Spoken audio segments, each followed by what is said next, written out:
Welcome to the Real Chat Podcast. And here's your host, Casey, along with Damien, Nick, and Tommy. On the Real Chat Podcast. We're talking sports and anything else that makes us laugh. Stick around here, hot takes, dumb takes, and troll each other mercilessly. It's the Real Chat Podcast.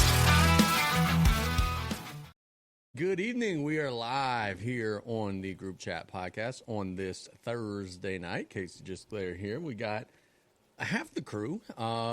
Myself, Damien St. Pierre joining us. Tommy and, well, Turtle's not a part of us anymore, but Tommy's not here. Nick's not here.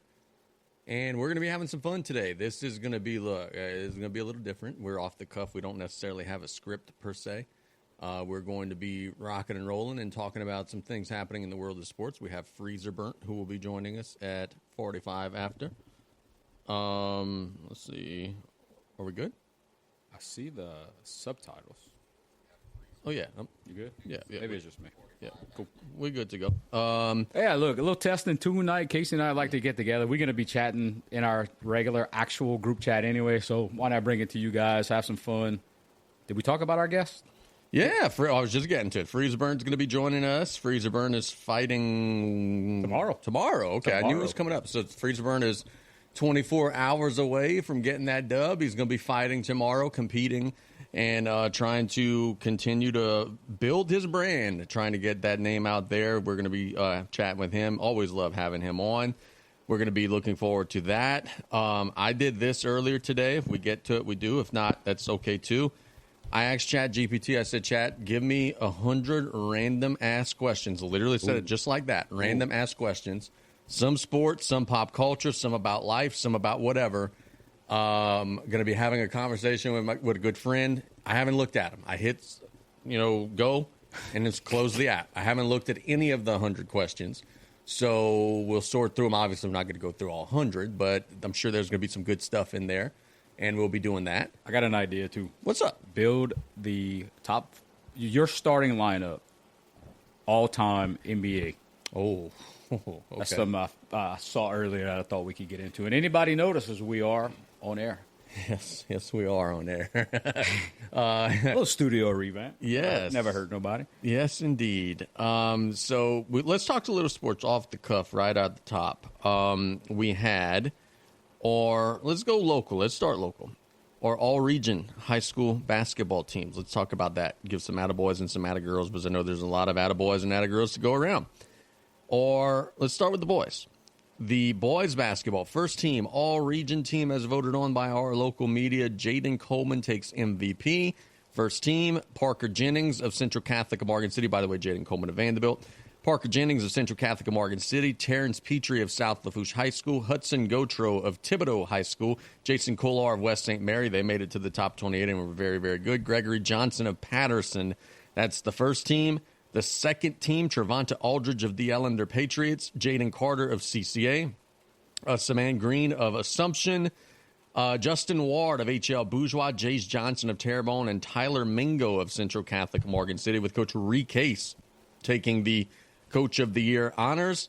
Brother, my first thoughts when I saw this team yesterday was, my God, if I put these 12 guys on an actual basketball team, no one would beat us. Especially if we had Coach Case coaching them, no one would beat us. That's an awesome collection of talent with Coleman and Terrence and Parker Jennings and the big boy in the middle, Hudson Gotro, and Greg Johnson was a big dude. And that's one hell of a lineup, man. I feel like that's a complete actual basketball team that you may run into during the summertime. But you got guards, you got guys that can shoot, you got size. It just goes to show you tremendous amount of talent on the first and second team in the area. Obviously, top flight coach and Coach Ree, big fan of his, always have been. I love his style, the way he coaches, the way he communicates with his players, and even the way he communicates with the officials is some of the better things to watch when you're watching the game, especially in that early season holiday Edie White tournament. You get the best out of some people because it's that holiday time. You get a little aggravated. You want to spend some time with the family. Maybe things aren't going your way, but shout out to everybody that made the list. Very, very, very much deserved. And to be a hell of a senior class. I know not all of them are seniors, but the majority of them I'm sure are. Yep. It's going to be hard to see them go, and a lot of holes to replace next season. Amen to that, my friend. And now we go to the girls, the ladies, all-region first team. Damien talked about seniors. Oh, the MVP is a freshman. Emmy Ingram, E.D. White, freshman MVP, averaging 20-plus points per game. Emmy yesterday also showed and flexed her muscles on the track, breaking the E.D. White school record in long jump and triple jump. She's unbelievable. Jordan Geeson of Central Catholic of Morgan City averaged 29 points a game this season. She's on the first team.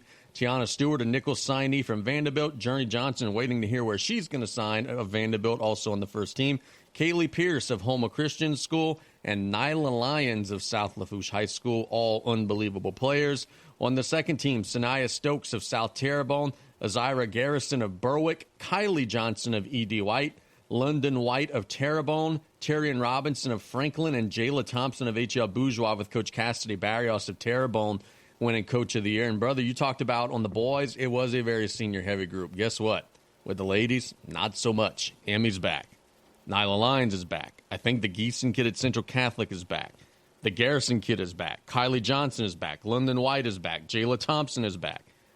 Whew, we're set up pretty good on the girls' basketball side for a long time. And you got a lot of talent that did not get on that list, that just not ready to be on that list yet. Ooh, Lord, man. We knew we had a talented freshman class this year all around the parish. Goes to show you we're right. Two of my favorite words in the English dictionary. And got a lot more to come from that group. But congrats to the seniors that made it that are going to be their last run. Everybody else, man, that first team that I know one junior in there, Miss Lyons, cannot wait to get to watch her senior season. Casey, I'm not into high school athletics as much as you are, but did Houma Christian get a new basketball coach? Houma Christian has a new women's basketball coach, Coach not Robinson. Oh, goodness. That's right. Javine? That's not his last name? Is it Robinson? I'm drawing a complete 99% blank right now. sure. I don't know why. I see his face. It's Javine Robinson. Yeah. Sort of graphic. All right, I got it. Javine Robinson. I'm such a knucklehead. I don't know why I forgot that. Coach Javine Robinson is going to Houma Christian School. State championship he is a winner. State champion girls basketball coach, as Damien was saying. And two things here, and I mentioned both of these things on the afternoon show. This shows me Houma Christian School now under the direction of Bubba Ogeron. They're going after it. Okay, that's the first thing that shows me. And then the second thing is Coach Robinson, who's an Ellender guy. They just don't have a whole lot of talent there right now, man. And if an Ellender guy who won a championship there is leaving that program, and look, I don't mean this with any disrespect to their young ladies. They had a group of young ladies that were young, and they were trying, and they were doing everything that they could. And I saw Oak Lawn. They were young, and they were trying, and they were doing everything that they could. They just haven't been all that competitive. And I know the competitor in Coach Robinson, he doesn't want to just sit there and get his butt kicked. He wants to go make a little push. He's off to Houma Christian School now, and I'm interested to see what this does. I think that this is going to be interesting. He's now going to Division III Select. They're going to be in that 2A district that's going to have CCA and Newman, and they're in a crazy hard district. But Coach Robinson and those guys, I think, are going to be in a good spot to make that program kind of be on the incline a little bit. They've been a playoff team at Houma Christian the last couple of years. Now I think they're going to try to take that next step and be a team that could win a couple playoff games, perhaps. Yeah, you could tell at the end of the season, I got a chance to see him come down to South Lafourche with his Ellender squad, and you could tell he wasn't quite 1,000% in. And to tell you the truth, I asked you, I didn't recognize him because the last time I saw him, he had the long hair and, on that state championship run, and he changed up his look a little bit, and he didn't look quite as energized. You could tell a lot of the things that he was trying to do, trying to get done, couldn't get done. And look, a lot of that has to do with the feeder schools. If they're not having a bunch of success, it's hard for the high schools to have success. I've been on the girls' side, on the middle school side for 4 years now, and those teams have been down. Yep. And I don't know what you could create. I mean, it's happened before, but it's hard to create something that I could be politically correct, and it's hard to cook something without the right ingredients. Can't make chicken salad out of chicken, you know what? I wasn't saying it. We corporate now. Well, look, it is what it is, man, and not, being rude or mean or anything to anybody, but Oklahoma was a team that was getting running timed by almost everybody on the girls' side. And that's what's coming up on a group that just, it's been tough in the east side of Houma lately. I don't know why, because that was a very talent-rich area. Look, when I got in, happened. that was the team that everybody was kind of intimidated by. And when I got there, I'm like, okay. And look, the coaching staff does a great job with what they have. And you could tell that they're rolling. But look, we went play them on, 2 weeks practice, a week practice in that Jamboree game, and they didn't score. And that was not something that's used to happening there. And then what the other feeder school is Grand Caillou? Yeah. They were rough this year as well. Got a chance to see. We didn't play them, but I got a chance to see them in one of the tournaments, and I think Oklahoma beat them by a good bit. So that's going to be an interesting move. That obviously creates a void at Ellender. And there's also a void at E.D. White because Nick Snack makes the decision that he is going to go into administration. We just told you the all-region MVP is a member of that roster, and she's a 9th grader. So obviously that's going to be an attractive job for somebody. I hear they're conducting some interviews and doing some things right now. But, boy, I tell you what, here's the thing. If you tell me right now, okay, E.D. White, that's Ms. Chasson, who's now the new president, who's incredible. Kyle Lasang's my AD, and I got 3 years with Emmy. I was about to say, there's a lot of people, hey, let's do it. Let's roll it out. And on top of that, you got Kylie Johnson, who's going to be back. I mean, you got some other pieces there. Reese is going to be back. Reese Bernard. And I'll tell you what, on the middle school side, they got some shooters. Yes. They got some shooters, and that coach did a really good job with what she had this year. And look, I got one of them playing travel ball for me right now. I mean, well-versed, knows the game. And those are some pieces that they're going to be able to plug into that puzzle that could fit in pretty easily. But let's play devil's advocate a little bit. Our guy, friend of the show, friend of mine, Carlton Ingram, Emmy's dad. Mm-hmm. You think his phone was ringing off the hook? I mean, according to his Facebook, week? It was. You can't tell me these teams that can do that with the open enrollment aren't calling and saying, hey, we'd love to have your kid. Yeah. What's the legality in that? Well, it's not, but everyone's doing it. It's happening. Yeah, it's absolutely happening. I think she'll be back at E.D. White next season, but you're right. Who's to say? We never know. Who's to say that that's maybe not going to be something in the future that they could explore, or that anybody really could explore. Not to say that they would make the move, but know that they're getting contacted. They're getting called and being told, hey, come to this school, come to that school, come to, wherever.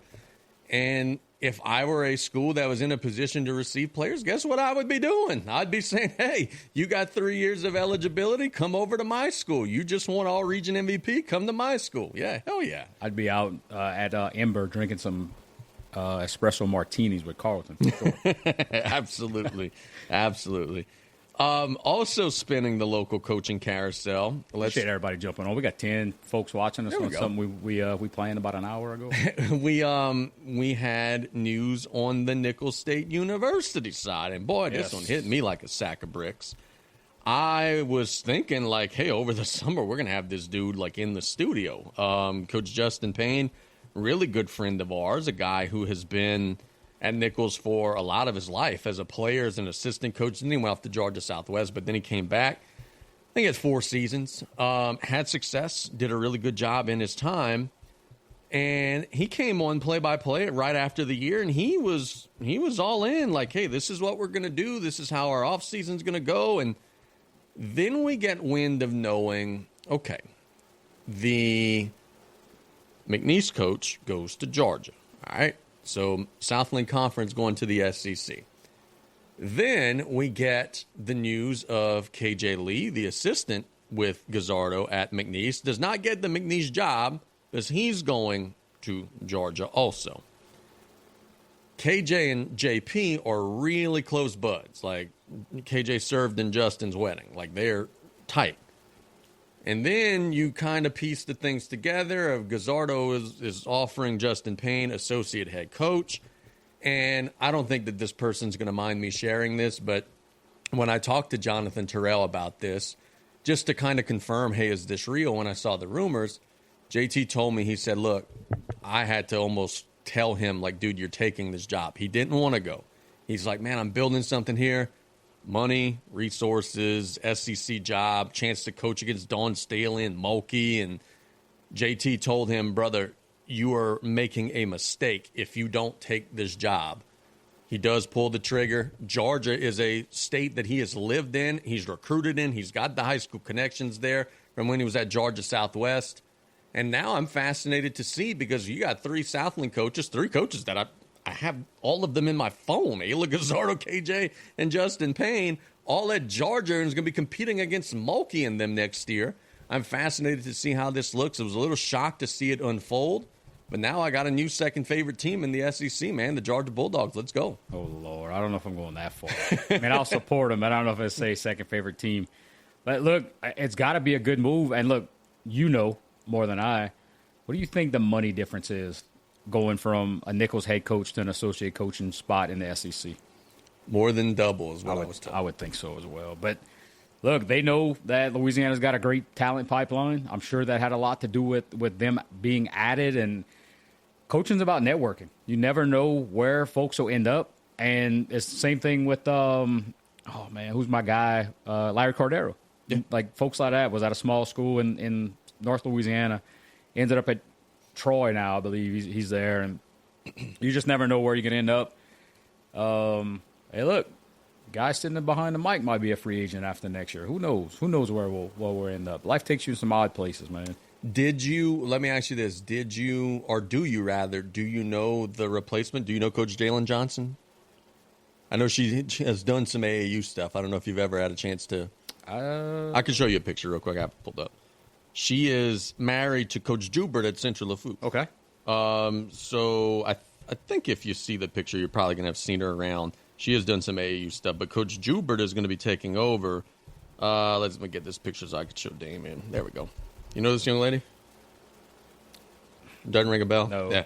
Well, she's going to be taking over, and look, she's a Louisiana gal. I think she's going to do a good job. She's going to understand the importance of recruiting local. And based on the conversations that I've been having, it was almost like a situation. Look, this for Nichols, this couldn't be more of it.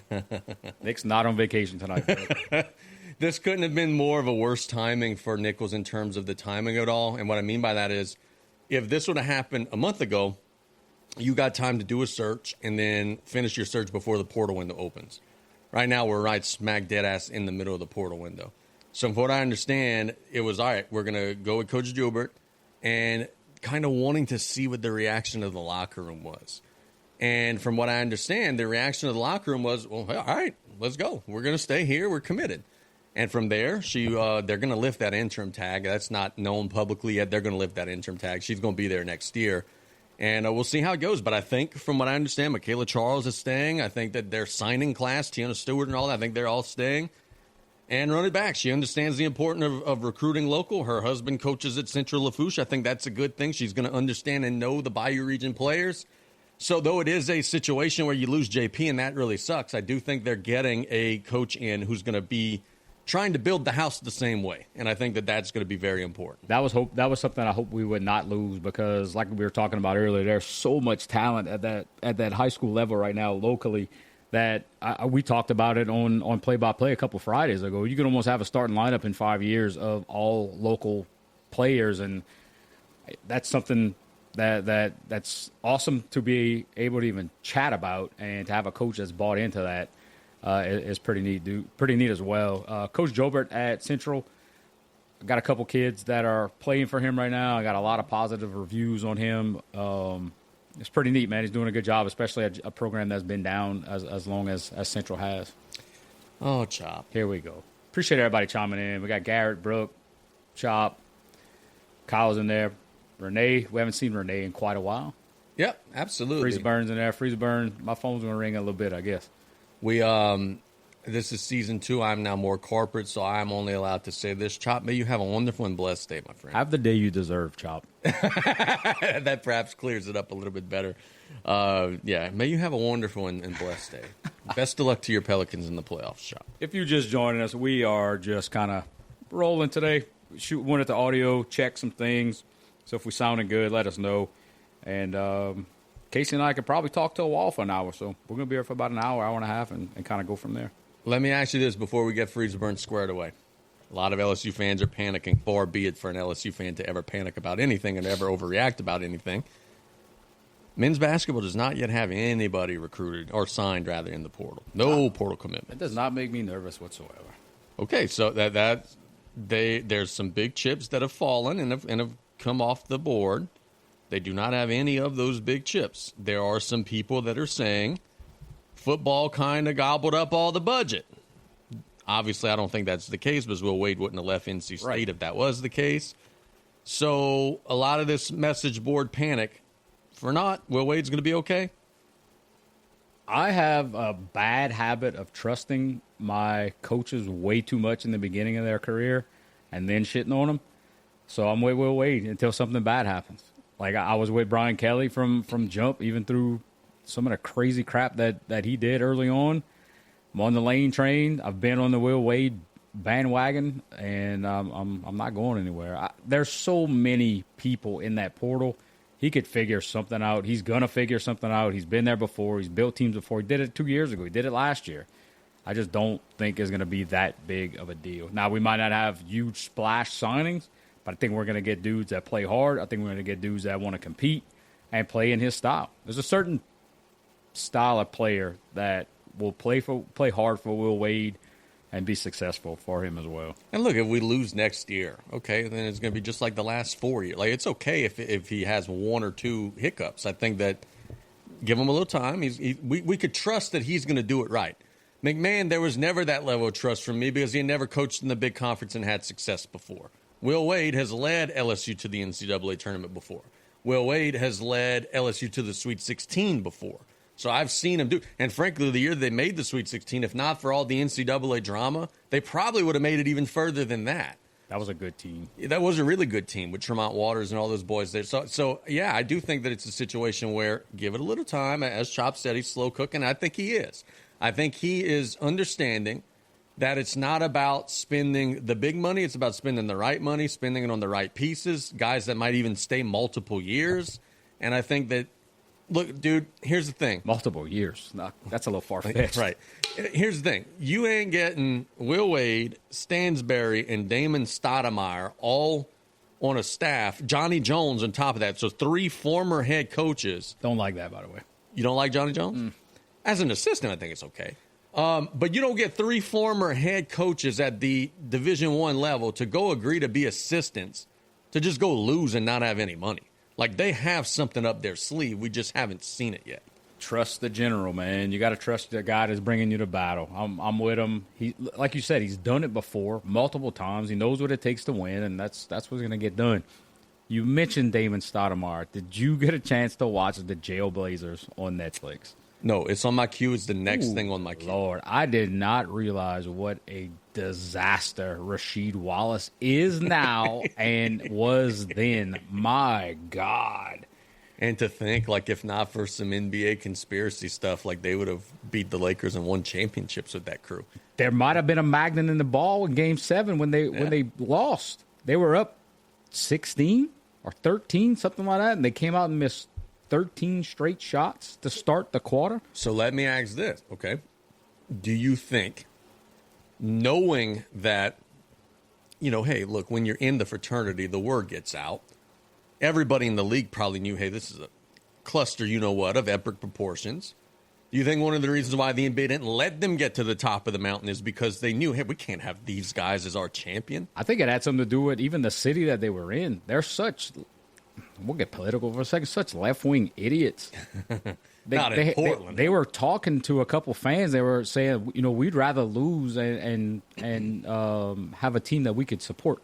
Bro, just because they're black, you can't support them? Yeah. Like, you'll see it, and I don't think I'm going to spoil too much here, but Stoudemire was from that area, went back there after his stint in Toronto, and cops busted into his house because the alarm rang.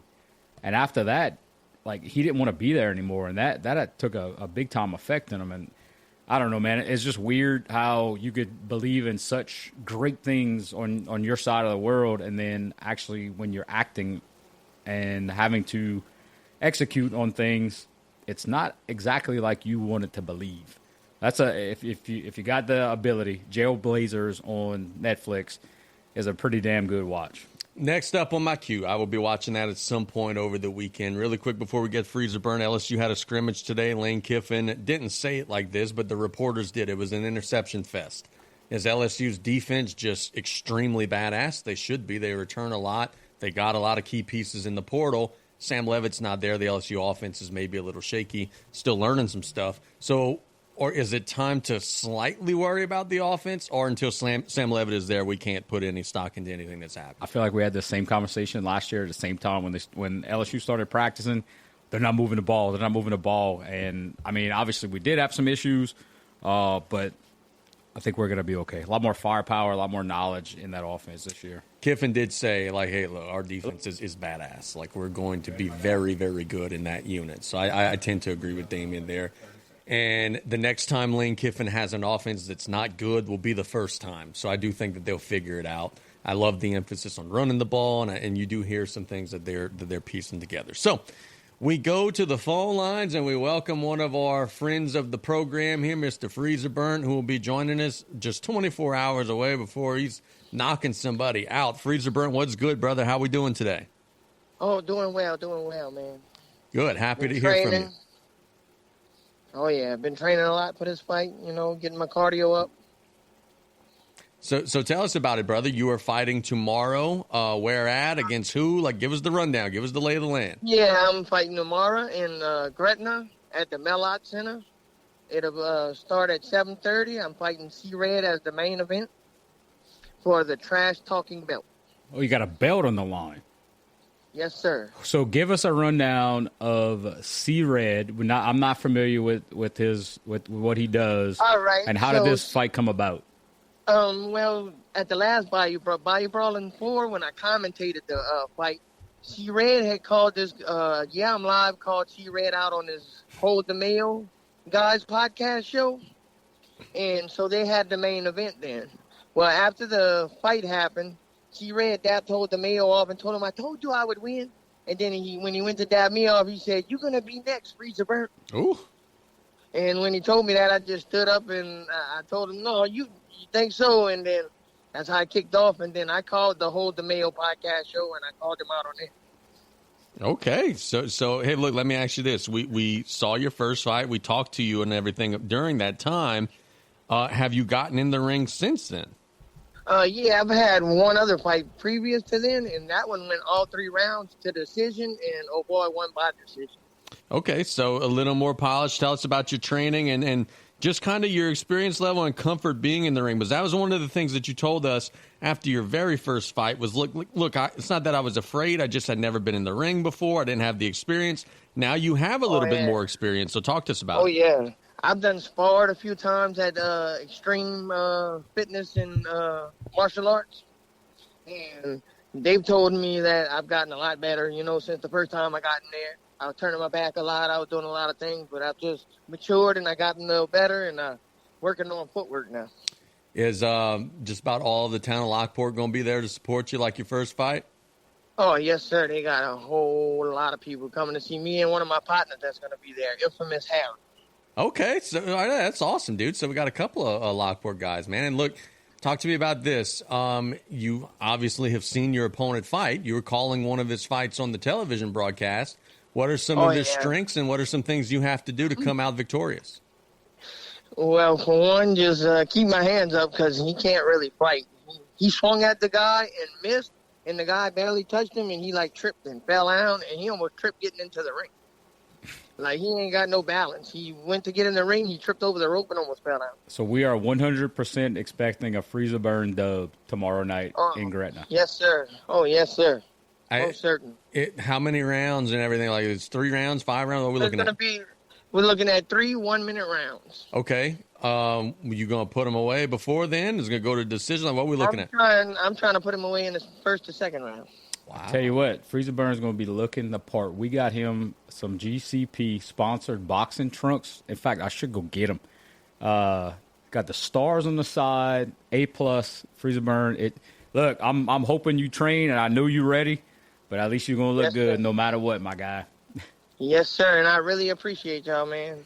You got it, dude. You got it, brother. Hey, so look, I'm looking at the fight card right now, and I've been seeing a lot of hype around Big Mama, maybe? Is that what they call it, from Lockport? Do you know her? Yes. Give us some info on that. Look, that's a good friend of mine. I've been knowing her since I'm like a little kid. Like, me and her grew up together. My mom worked with her mom back in the day at a place called College, and we used to hang out when they worked together and all.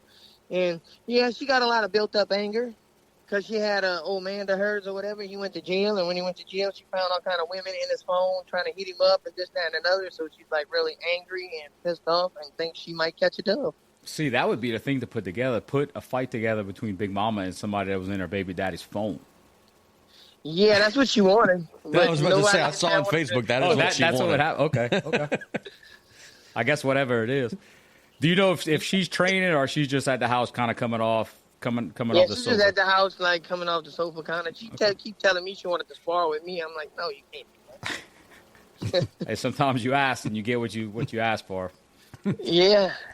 Look, it's just crazy because the girl she's fighting, like, up until then, she almost didn't have a fight because nobody wanted to call her out. Talk to me about this, man. I remember, do you still work at Burger King? Yes, sir. Okay, sure so do. I remember going out there, and it was after, like, a basketball game or whatever, and I'd asked, I said, hey, is Freezeburn there today? And everybody was, like, reacting crazy, like, man, like, you were a big star over there. And I know a lot of people recognize you now. What's that been like, man, where you're walking maybe in Walmart or whatever, buying milk and eggs, and they're like, hey, that's Freezer Burnt, man. Like, I'm sure it's got to be pretty cool, the notoriety. Oh, yes, it sure is. Just because there's a lot of places I go. Like, I come walking down my dad's street, they got some little girls that stay up the street from his house. Every time they see me, hey, Freezer Burnt, what's up? And it's like, especially for the Lockport Parade, I got a lot of recognition, too. That's because I went and walk around town, and they had a lot of people, hey, Freezer Burnt, come take a picture. So, okay, if tomorrow you were fighting the Freezer Burnt that got into the ring for the very first time, how bad would you beat his ass? Oh, I'd smoke that dude. Yeah. So you've gotten that much better? Oh, yeah. I think so. Okay. That's awesome to hear, man. That's I've awesome. I've learned how to block a little bit. I've learned to throw punches, like I know my jabs a little bit better, Like I said, the only thing I'm lacking right now is a little bit of footwork. Okay. I got you on that side, man. So, Freezeburn, you mentioned sparring and all that good stuff, and I know where you're training, and I know he does a great job with all his guys. What's been, I guess, some of the highlights of your training? What's some things that you're proud of that you didn't maybe went into training that you never really thought, hey, man, I don't know if I could do this, and now you got the confidence to get that done?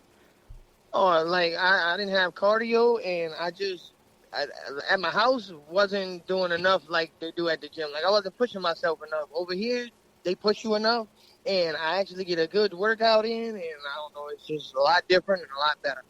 It's like a peace of mind when I go to the gym. Like, that's my way away from home, Approximately what do you weigh, and your opponent about the same weight? Is he a little taller than you, a little shorter than you? Give us kind of the lay of the land there. Well, actually, Red's probably about the same height as me, and I'm 187, so he's probably about anywhere from 187 to about 192 or so. Okay. And yeah, he's not that much bigger than me. So you're the last fight tomorrow. What time does the card start? The card starts at 7:30. Okay. It'll be the first fight. You the first fight? No, I said the first fight. Oh, the first. Okay. I misunderstood it. Yeah, I'm working on a little graphic here so we could look at the fight card. Some interesting names there, Casey. I did see some of the names. Yeah, they got the Silverbacks are going to be the co-main event. So who is that? Give us some info on him. That's Tillman. He's from Bayou Gauche. Oh, I don't want to fight anybody from Bayou Gauche. That's some tough folks. He's a heavyweight, and he fought at the one where we went to the strip club, like on a week's notice or something. He came to the fight and fought this guy, and he won actually 2 fights. Damn. Okay. Coming off of like a week notice or something like that there. Okay. He ended up winning 2 fights, and he's real good. He was supposed to fight Ironhead this last time, but he got sprayed with bear mace or something and had to go to the hospital, and yeah. I'm not sure how you get sprayed with bear mace, but I don't doubt it. Man, looking at this card, so light heavyweight fight between Jared Ice Cold Yusei from the Zalmans versus the infamous Harry Shermy from Gaines. Yes, sir. That sounds like a That's my boy. blockbuster. Oh, yeah. I bet the infamous Harry Jeremy is not afraid of any Gaines Mardi Gras parades. No. Oh, most certainly not. He's one of the Mardi Gras. Dude, Say pat on. so let me ask you this. If Yes, sir. somebody's listening to us right now and saying, hey, man, this sounds like a good time, are we sold out or can we still get tickets? No, you can still get tickets as of right now. They're not sold out at the moment. You can still buy tickets. General admission is like $50. Okay, now let me ask you this also. Is there some sort of incentive if they buy tickets like from you or something like that? I know sometimes some of these events they ask the fighters. If they hit me up on Facebook or anything, or go on any of my posts and look at my comments, I have a link in there. It's my ticket link. If they buy tickets off of my link, I make a 10%. If you spend $1,000, I make $100. Perfect. So Yeah, that's what we want $100, to. I make $10. That's what we wanted to get out there. We want to make sure that if we pushed out a link, that was something that was helping you out, brother. So that's good to know. Oh, yes, sir. Yes, Yeah, sir. definitely drop that link in the chat. Everybody that's watching later on can see your link. Yes, sir. Yes, sir. I sure will. Freezenburn, you guys have like a weigh-in? You just kind of go in? Like, I know No, professional I gotta fights. be there for 4 o'clock in the afternoon. We weigh in, and then after you weigh in, you gotta go check your vitals. They check your blood pressure, and see, like Cornbread the first time, if they check your blood pressure and it don't go good, then they do it manually, where they get the stethoscope and if you don't pass that one, you don't fight. Okay, I got you. And look, last question I got for you, man. You're going to be stepping in there. You got a dude that you're familiar with. You've been training hard. What are your goals, man? What are you trying to accomplish tomorrow? Well, I'm trying to accomplish the fight of the night, which means if you get the performance of the night, you win $300. You and your opponent wins $300 for performance of the night. And if you get knockout of the night, you can win an extra $400. Okay. That's That's what I'm aiming for. I'm aiming for the extra cash. So right now, we strapping in for tomorrow night. If we Yes, sir. see Freezenburn land this punch, the fight's over. What punch is that? Hopefully the 1, 2, 3, 4. The 4-piece. It's the 1, 2, 1, 2, but I say the 1, 2, 3, 4. It's just the 1, 2 jab like 4 times, like twice, I done come up with a little 4-piece kind of, sort of. I've been working on. Okay. See, Freezenburn, we your guys, right? We your team. We Yes, need, sir. Yes, if sir. you knock somebody out tomorrow, when you knock somebody out tomorrow, we need that right hand to be called the Whopper. Yes. Yes, sir. The Whopper. We're going to get Yes. a Burger The King Whopper. sponsorship. It's going to be tremendous. Oh, yes, They sir. said the Whopper's coming back. The Whopper's coming back, baby. We don't want no square Oh, yeah. hamburgers. We No. round hamburgers. Yes, sir. You got anything else, brother? Man, we just wish you the best of luck, Freezenburn. As always, man, we got your back. And I don't know, what time you said you got to be there tomorrow? 4 o'clock in the afternoon. All right, I got to get you them trunks. I will get you that. You want to meet up somewhere if you can? I mean, I got a car now. Hey, that might be better. You didn't know that. I just bought me a car when I got income tax, There you go. So- Spend that tax money wisely, man. I got to pay that shit. So you spend it. I got to pay it too, so hey. But that's so I can be mobile and, get the training in I need and the Absolutely. help that y'all helping me with, so hey. Absolutely. Yeah, look, man, anything we could help you out with, let us know, and we wish you the best of luck. We're going to try to get out there tomorrow. I know we're going to be out there for sure on Saturday, but we're going to try to get out there tomorrow. That's what I'm trying to as do well. too. I would like to be there Saturday to go see Jalapeno. I don't know if I'm going to have the money. I'm going to try. There you go. Be good, brother. All right, y'all too. Yep, that is our guy, Freezenburn. We thank him so much. Going to be fighting C-Red tomorrow. Look at that fight card, brother. Look at some of those names there. I don't want to mess with anybody who's from Bayou Gauche at all, much less someone that's called Silverback. I don't want to mess with a Jeremy from Gaines.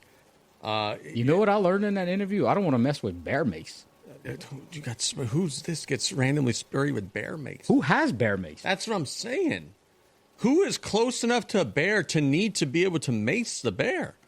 My God. Dude, I have seen. Okay, you see there, it's number 11 on the list. The female fight. Mm-hmm. I have seen the big mama baby drama or baby daddy drama. It's hot and heavy.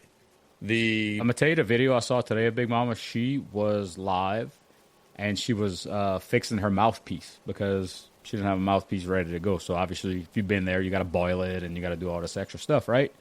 Well, to I guess get the feel of getting hit, she was trying to get her daughter to slap her, and the dude filming is a man. He's like, "You want me to do it?" Oh, God. Like just ready to knock her out. I was like, "This is awesome, man." Yeah, This is great. she has been calling out people by name who have been in her boyfriend's DMs.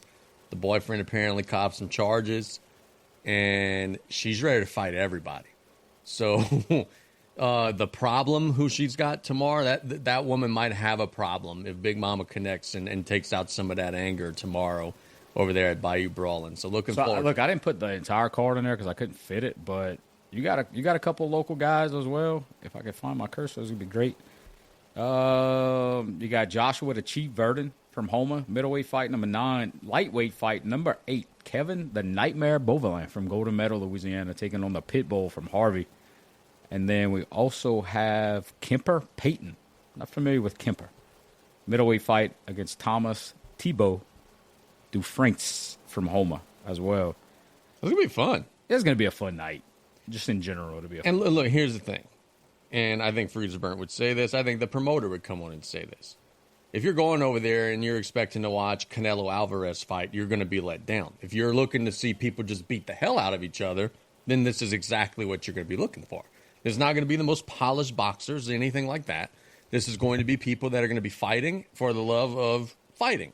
And I think that if you go into it with that right mindset, you're going to get what you paid for, and I think you're going to have a great time. I really do.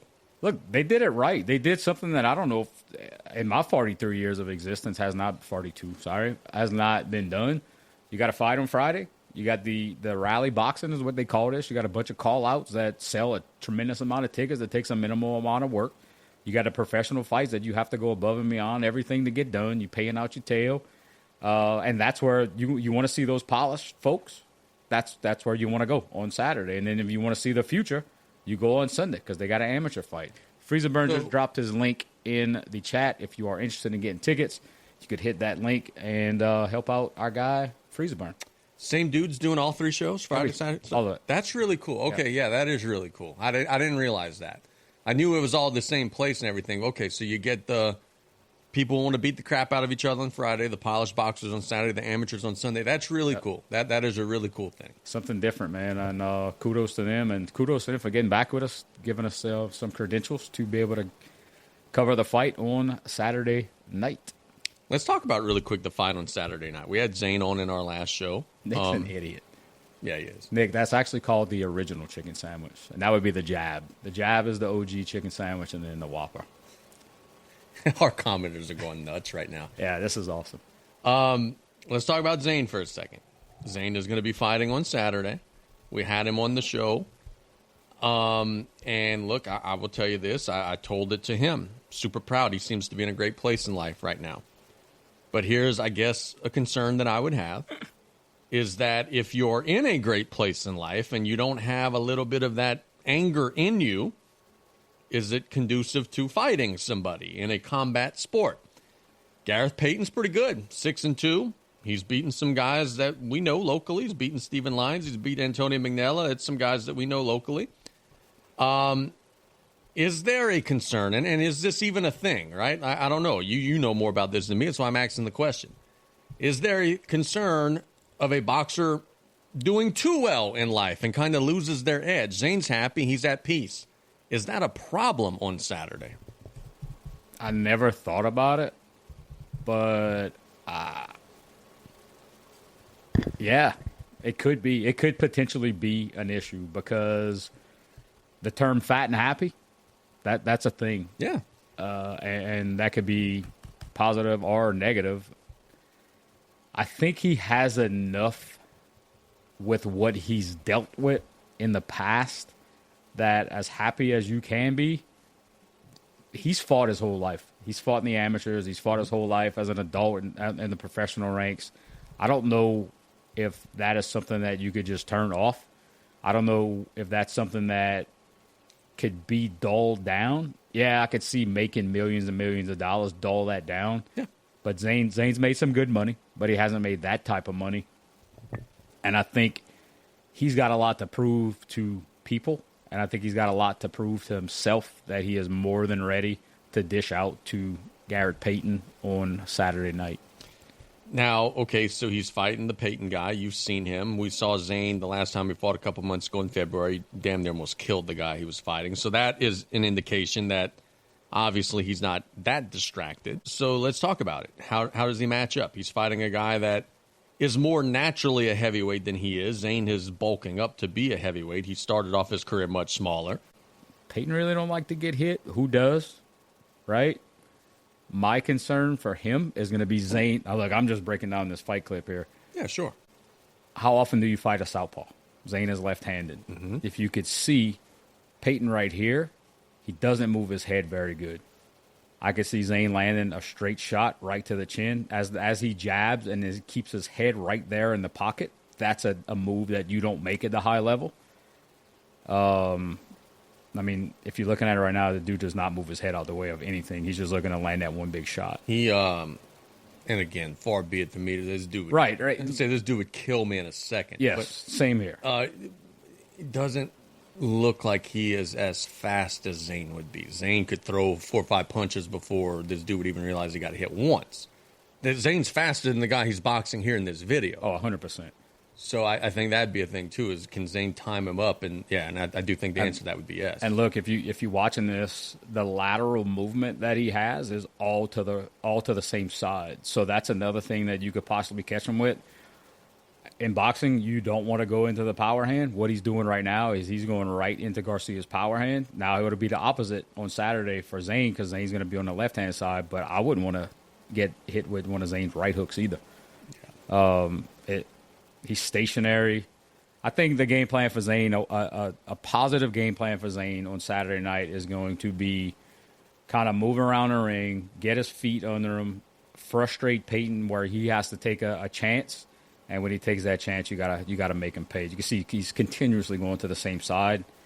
And if Garcia was a little quicker, he could probably do something with that. So obviously, this is not a high-profile enough fight to like land on the Vegas books. But if it were, we're a favorite, we're an underdog, it's even money. What are we looking at? Slightly favored. See, this is a thing that I rule that I bet with. I don't bet on my hometown teams because I feel like I have I'm with you. A different outlook on it. The experience goes to Zane. Mm-hmm. The more recent experience goes to Payton. Mm-hmm. Been more active. I don't know if Payton's fought a guy that's at Zane's level. Okay. I think Zane would be the favorite going in, which is, Zane mentioned Sunday that he's heard that he didn't want to take the fight. That could be one of the reasons why. I got a feeling Mr. Payton's got some age as well. I don't think he's a spring chicken. Yeah, they're both the same age. They're Okay. both 41. So then you're not too concerned about that. Look, honestly, watch the ringside fight with him with Payton versus Stephen Lyons. Stephen Lyons is a guy that most of us know. If Stephen would have stepped on the gas a little bit more, I think he could have got him out of there. But Stephen was content to wear Timberland boots in the fight and just get paid. He was all right. The coolest thing about Payton is he's got a entourage that rivals a Cash Money No Limit concert whenever he comes out. Yeah. But lucky enough for Zane, it's one-on-one. All right. Yeah, fair enough. Looking at the rest of the card, I see One other good fight. we got Elias Alves da Silva, 7-0. Do you know anything about him? That is, they call him Machado or something like that. He's an MMA guy. Okay. Junior Marajano, they say is his nickname on BoxRec. Yeah, there you go. I think that's Machado. I don't know. Something like that. I'm not a real Spanish guy. I'm just play one on TV. Yeah, neither me. I do have an ice drink, though. He's taking on Keegan Young, who's 1-3. Delvin McKinley, 14-5-1, taking on Prentice Canada. That feels like a name that's on my boxing simulator game. Sheldon Volaton is 6-1, taking on Prince Martin. Volaton is pretty solid. West Bank guy, younger fella. I think he's maybe 18 or 19 years old. A small guy. I don't know what the weight is. I think he's like 118, 120 or something around there. They had another fight on here that was actually on the record side very good, and I don't see it anymore. Okay. I mean, you know how that goes. Some of that stuff falls Yeah. through, and then what we see here, they might have some stuff added. I mean, Prentice, Canada sounds like an accountant. St. Louis, Missouri, 6 wins, 22 defeats. well, he hasn't won a fight in a long time. Looking at his box rec, he has been put to sleep several times since the last time that he won. So, look, we talked about Delvin McKinley the last time we talked about some local fights. He was pretty impressive, and I was actually shocked to see that his record was 14-5. I didn't think he was the type of guy that would lose 5 fights, but looking at his box rec, it's 5 like extremely credible guys that all 5 fighters have 0 losses. All right, so talk to me about this. And I got some random ChatGPT stuff that We didn't even hit WrestleMania. It's WrestleMania weekend, bro. We got to get our pick 'em on WrestleMania. When you have a boxer, and I see this often from following box rec and just from being a fan of the sport. When do you, as a promoter, transition a guy from, okay, we're going to go and chase a championship, to the transition of, we're going to be the gatekeeper and you're going to just lose to prospects over and over again? Do you have that conversation with them? Are they aware that that's where they are in their career? Talk to me about that. A guy that is 22-17, and they're not a bad fighter, but the 15 of the 17 losses are to dudes who are 11-0 and who are making the climb. When do you, in their career, say, all right, this is what you're going to be? I think if you let's just say we're sitting at 15-0, right? And I'm gonna give you some homework right here. Look up Shannon Miller. Yeah, sure. From Columbus, Mississippi. That is the ultimate gatekeeper. When I was in boxing, that was the guy. Like, if you catch him on a good night, you're going to sleep. But if you catch him on a bad night, he's going to sleep. He's got 50. Columbus, Mississippi, 26-56. Exactly. All right. Yep. So you get to that point of that 20 fight mark, or 15 to 20 fights, and you might have only a couple defeats to some really good folks. You go take a chance against somebody. You take a chance against somebody that you feel that you could beat. If you compete in that fight, you probably stay the course. If you get annihilated, you understand the level that you're at, and you probably start to have that conversation. You may wait around, go get a couple stay busy fights, and then go back and test that level. If you fail again at that level, you start to know, all right, this is my level. If there's 10 levels, I may be at a level 6 that I can't. It's gonna be hard for me to get to that level 7. You know what I'm seeing here? Shannon Miller and his dad Oliver was a tremendous guy. Some really good people. We saw Danny Batchelder fight as a big heavyweight. Saw him knock out Wesley Barbier. Yes. One of the toughest dudes on the bayou. Your boy Shannon Miller fought Danny Batchelder in 2001. Danny Batchelder was 177 pounds. We saw him when he was at 377 pounds. Didn't realize that Danny Batchelder came from being a lower weight class back in the day. All right, fair enough. That's good. Thought it'd be a good way to ask that. Let's talk about WrestleMania. The fact that I still didn't even really realize when it was is probably not a great thing. The fact that we're struggling to sell tickets, though I think it now is pretty doggone close to sellout, is probably not ideal.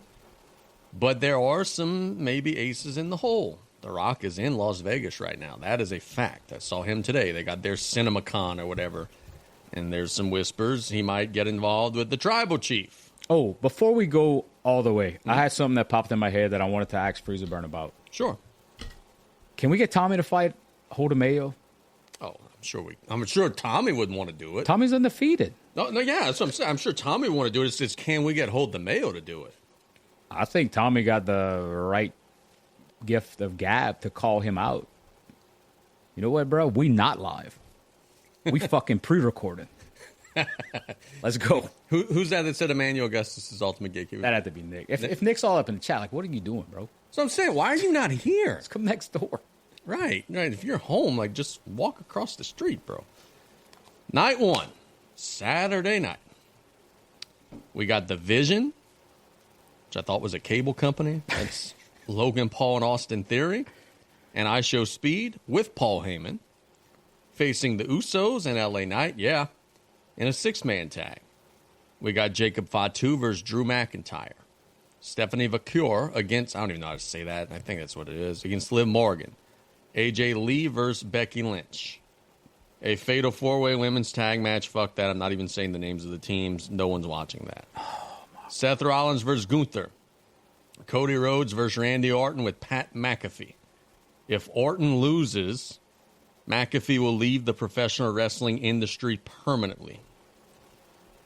Anything about night one rubs you the right way? I mean, obviously anything Paul Heyman's involved in is pretty cool. Anything Logan Paul's involved in is pretty cool. But it just doesn't feel like a night one of WrestleMania. This sounds like a night one of In Your House. It doesn't feel like anything that jumps off the page to me. So I wasn't in depth watching. I didn't realize the Fatu guy has his own. No. Sokoa Solo has his own guys now. Yep. They're painted. Yep. They got letters on their chest to dignify who they are. That's terrible. They're absolute jobbers. Yeah. I love Logan Paul, and I watched their documentary. I'm going to have to send it to you. An indie wrestling documentary, and it wasn't focused around Austin Theory. It was focused around indie wrestling, but the guy was hyping him up so much. I'm now an Austin Theory fan. I think Theory's pretty good. But I feel like iShowSpeed does nothing for me. Absolutely nothing. The guy's a prick. He's not good. I watched him Monday. He's nervous around the crowd. Like, just go stream somewhere else, bro. They are burying LA Knight. The Usos are terrible. Yeah. Drew McIntyre, terrible. Oh, bro, got a sword me. Nothing about any of these three women's matches piques my curiosity at all, aside from the outfits. Rollins and Gunther, that's going to be a good match. Yeah, I think the so. lead up is really good. And I don't know if they had people that were necessarily questioning why they're wrestling. I don't know if that led to that promo, but Gunther was talking about why. People wanted to know why he was challenging Rollins. And he went off on this spiel about how when he was the champion, he took the easy road. And Gunther was just going off talking, pretty much telling him he was a fake champion and didn't fight anybody. And the build-up was pretty damn cool. Do I want to see Cody Rhodes and Randy Orton? No. Am I going to watch it? I'm going to watch it. But McAfee's the only thing that is really... I mean, is this just like, hey, his WWE contract's coming up, so there's just a way to write him off forever? Who's coming up? McAfee. It says if Orton loses, McAfee's going to leave the professional wrestling industry permanently. So. One of the only entertaining things that's happening right now. Then I saw CM Punk go on a podcast and talk about him. The big deal right now is just him being a punter. Like, they are dogging the shit out of him. Oh, he's a punter. Yeah, well, okay. CM Punk went to UFC and got slept twice. Okay. I hope they don't write him off because I think he's one of the better things that's happening. You talked about women's wrestling, and I'm not a huge fan. You're not a huge fan. There are, I think, some good women's wrestlers. Why do we have Charlotte Flair, Alexa Bliss, Bayley, some really talented folks, in a fatal four-way women's tag match that's going to last 7 seconds? To pay them? Charlotte Flair? So we couldn't find something better for Charlotte Flair to do? Just instead of all these other people wrestling on WrestleMania, no matter if there's a build-up, no matter who's the face, the heel, whatever it is, just give me Charlotte Flair and Bayley. Yes. Every WrestleMania. And sometimes you could throw in Becky Lynch when she's not feeling like a mom. I don't need to see Nia Jax. Ever. Who is Lash Legend? That's her tag partner. I don't even know who that is. Bro, so I saw her. I have no idea who it is, but the name triggered me. She used to play D1 college basketball. Okay, yeah. I clicked I do know who that is, yeah. And she has big lashes. Yeah. Eyelashes. And she was a very good college basketball player. I actually remember when she played college basketball. Now, is she a good wrestler? Probably not. She just played in the WNBA for a little while. Okay. I don't know, man. There was somebody that was entertaining on that NXT night that they did when they brought in all the new folks. Was that a Saturday Night Main Event? Cena's last match. Yeah, Saturday Night Main Event. That Hawaiian chick that did a bunch of flips, she seemed pretty interesting. Not enough to know her name. Not enough to know her name. All right, so let's go down the card. The Vision and iShowSpeed against the Usos and LA Knight. Who you got?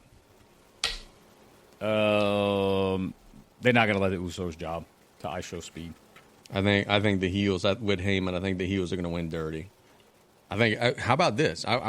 Good prediction. How about this? LA Knight becomes a heel, turns on the Usos, and that's why. He needs something.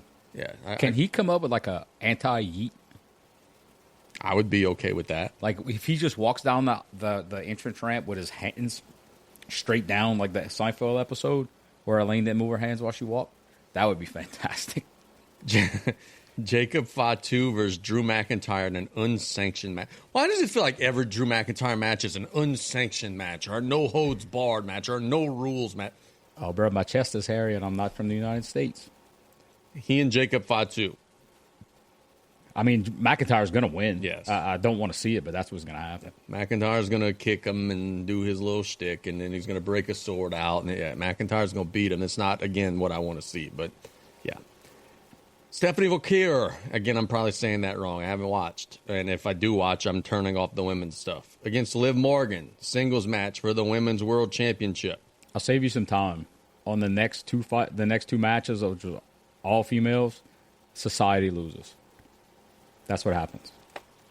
I mean, But who I think's going to go over, they're going to keep the belt on the champion, which is Vauquier right now, however you say it. Because they gave her a ton of screen time on Monday night.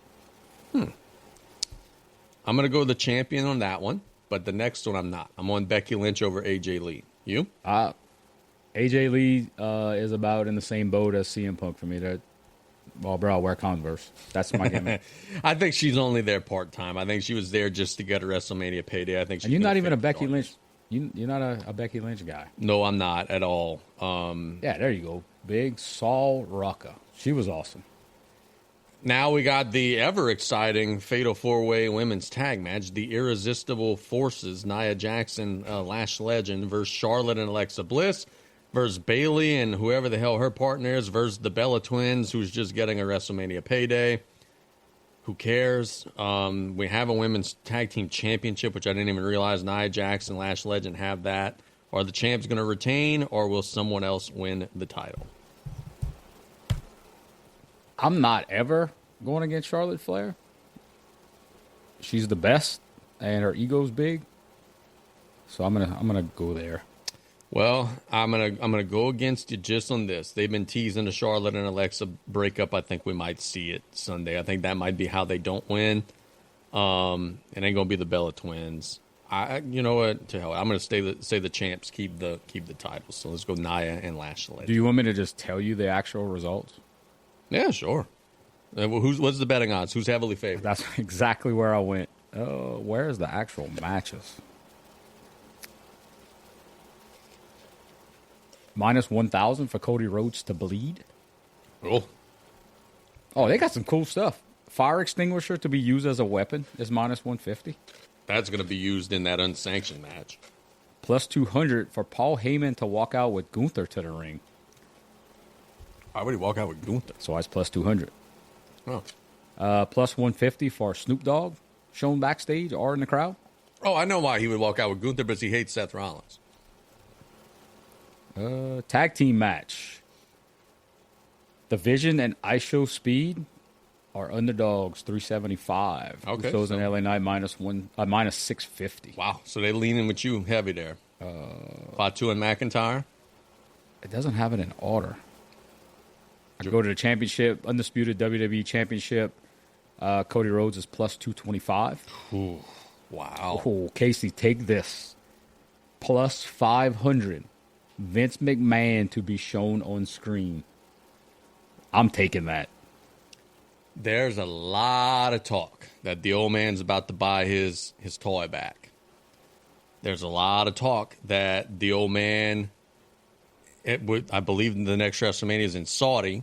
Supposed to be. Starting a year-long buildup of The Rock being the corporate guy, facing Roman Reigns, who's Triple H's guy. Year-long build. There has been some conversation that the old man's coming back this weekend. I don't know if that's good, bad, indifferent, whatever it may be. They have been mentioning him on the programs by name, which is something that was supposed to be faux pas. They brought Brock Lesnar back, which was a little shaky at the time. There's a world where, and again, look, you said plus 500. That's only 5-1. That's not a crazy. Yeah, I mean, you could lay a little fish fillet on that. Right. That's not like winning the lottery odds. That's very interesting. All right, we got some match odds here. So the women's tag team match, you're looking at Bailey and Lyra. I'm going to try to say this. Valkyrie? I think it's Valkyria. Valkyrie, there you go. Minus 165. Vegas big time against Bliss and Flair at plus 700. Yeah, they ain't winning it. They're about to break up. On the Intercontinental side, AJ Lee plus 325. Becky Lynch minus 550. World Championship, we may have nailed that one, plus 350 for the champ and minus 600 for Liv Morgan. And is that the end of the night? Yeah, that's it. We'll go to Sunday. All right. Okay. So we go to Sunday. Whew. The big boy, Obafemi, and Brock Lesnar, the reigning, defending, undisputed, the one behind the one in 21-1. Brock's been doing nothing but jobbing.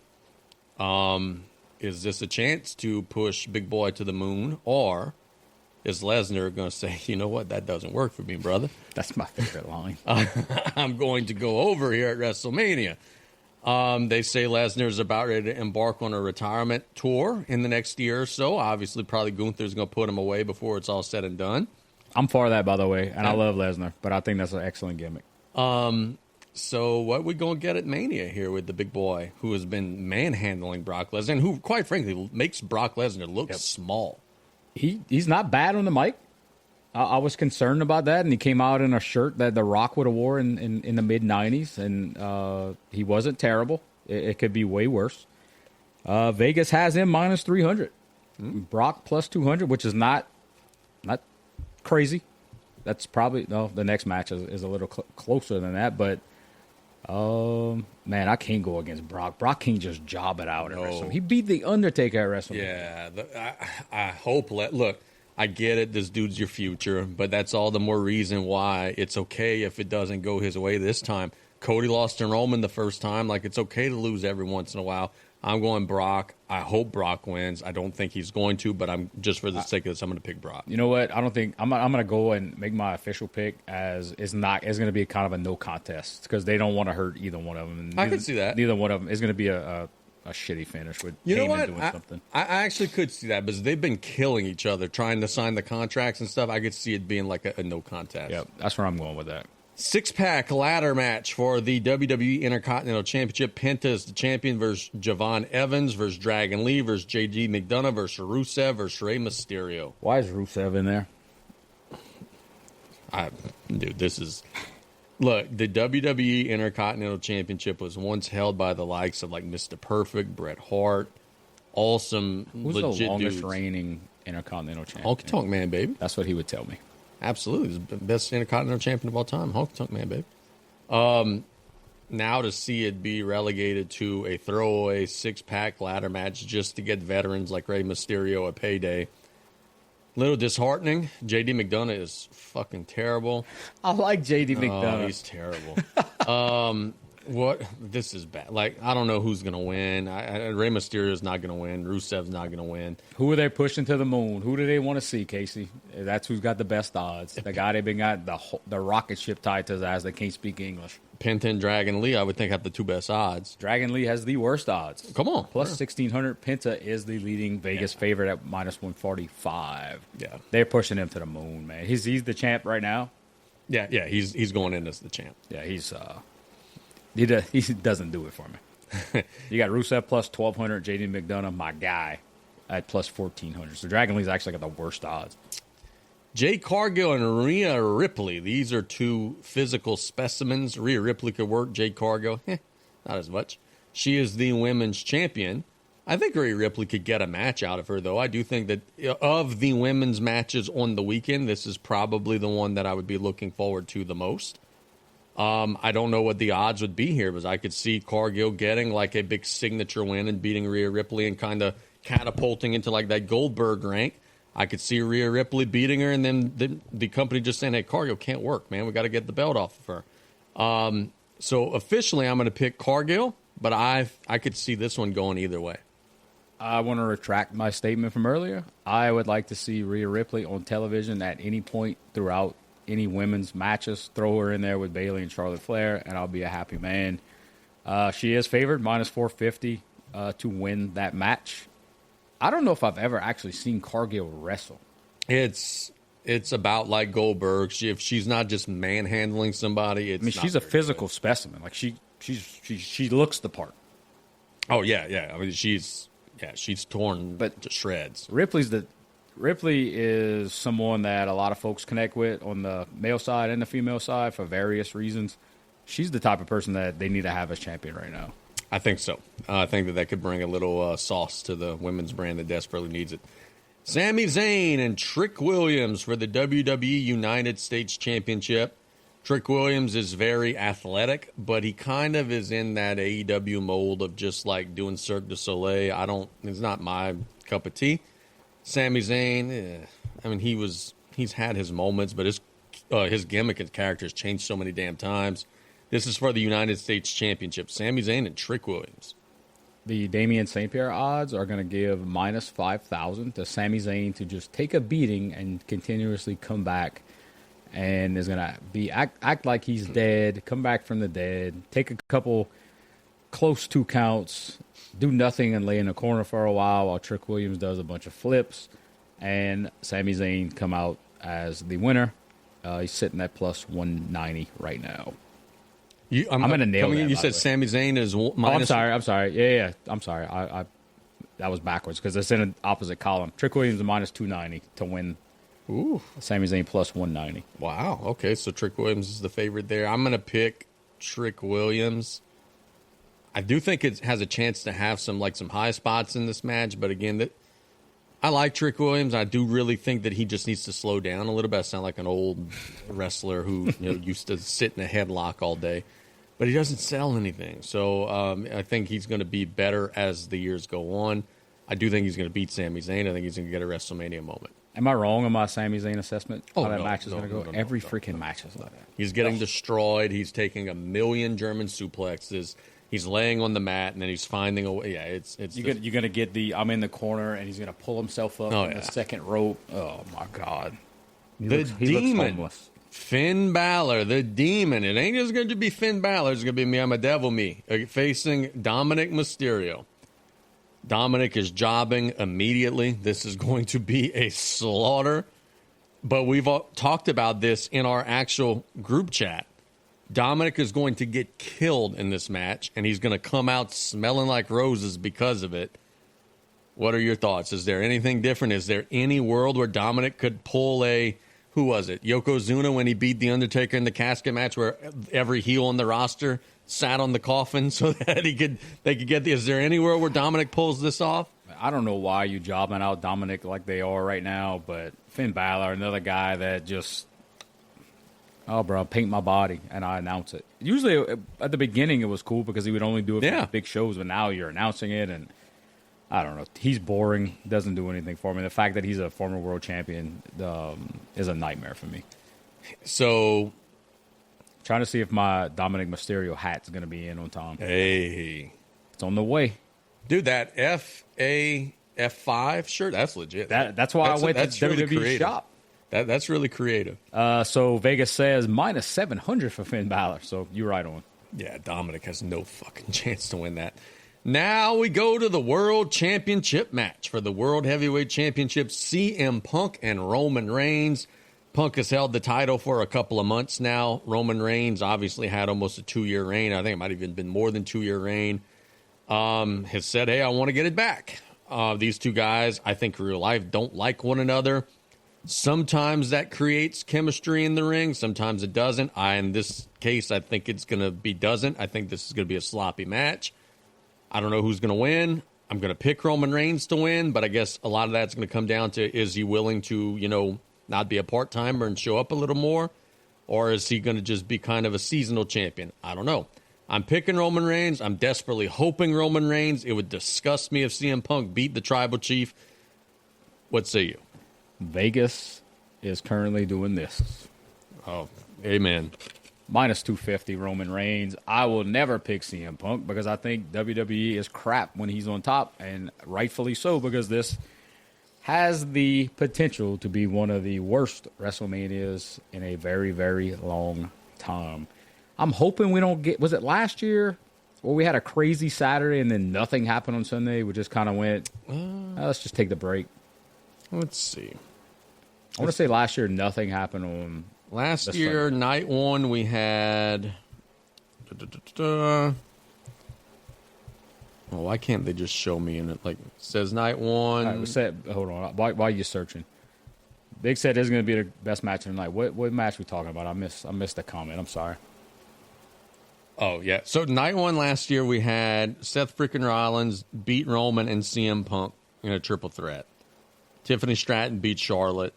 El Grande Americano, my guy, beat Rey Fenix. Jacob Fatu beat LA Knight for the United States Championship. Cargill beat Naomi.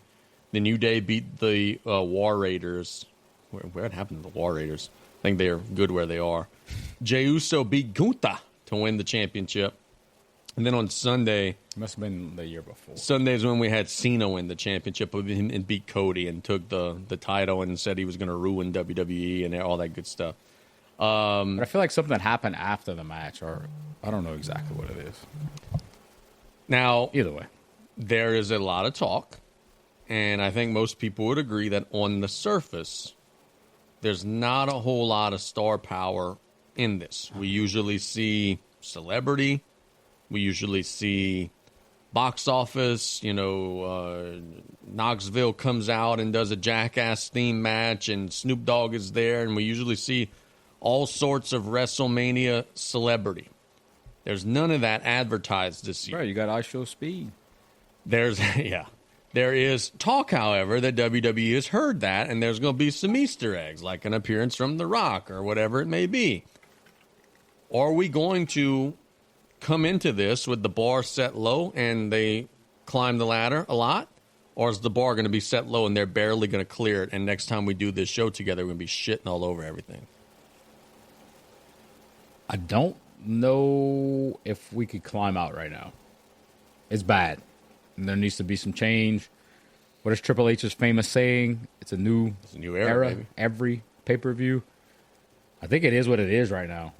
I don't know who you bring out that would do something. And look, I hope I'm wrong, because I would love to be entertained on Saturday and Sunday, but I just don't. I don't see it. Now, in that question, does that mean The Rock comes out? Is that the big person? I don't know. I think we're in a rut right now, and we're going to see it go further on during the weekend. He is in Vegas. They got this movie convention or whatever. He is in Vegas. Will we see the final boss at some point? I think so. I don't see why we wouldn't. He's a shareholder, or he's a whatever owner in a company. And now look, we keep seeing him. We keep saying that he's going to be there, and he never showed up. They ruined one of the better angles in the history of professional wrestling with the Cena stuff, and I don't know. I don't even know if that does anything, unless he does something cool with Reigns and they team up or whatever that looks like, or they start feuding. I don't know. Do we see McMahon walk out? Is that going to be the thing? It's widely rumored that next year's WrestleMania will be in Saudi. When it first broke that WrestleMania would be in Saudi, it was widely rumored that The Rock would face Roman Reigns in the main event. Is there a world where The Rock screws Roman Reigns, costs him the championship, and leads to a non-title year-long feud? Or is there a world where Roman just wins it without The Rock and they face one another for the title next year at WrestleMania? Like, is next year's WrestleMania main event going to be the one that I think we were maybe going to get a couple years ago? The fans shat all over it because of Cody Rhodes. Is that what we're going to see in Saudi? I feel like we kind of already did something similar to that where, all right, Rock's guys against Roman's guys. Like, I don't know. We need something new. There has to be.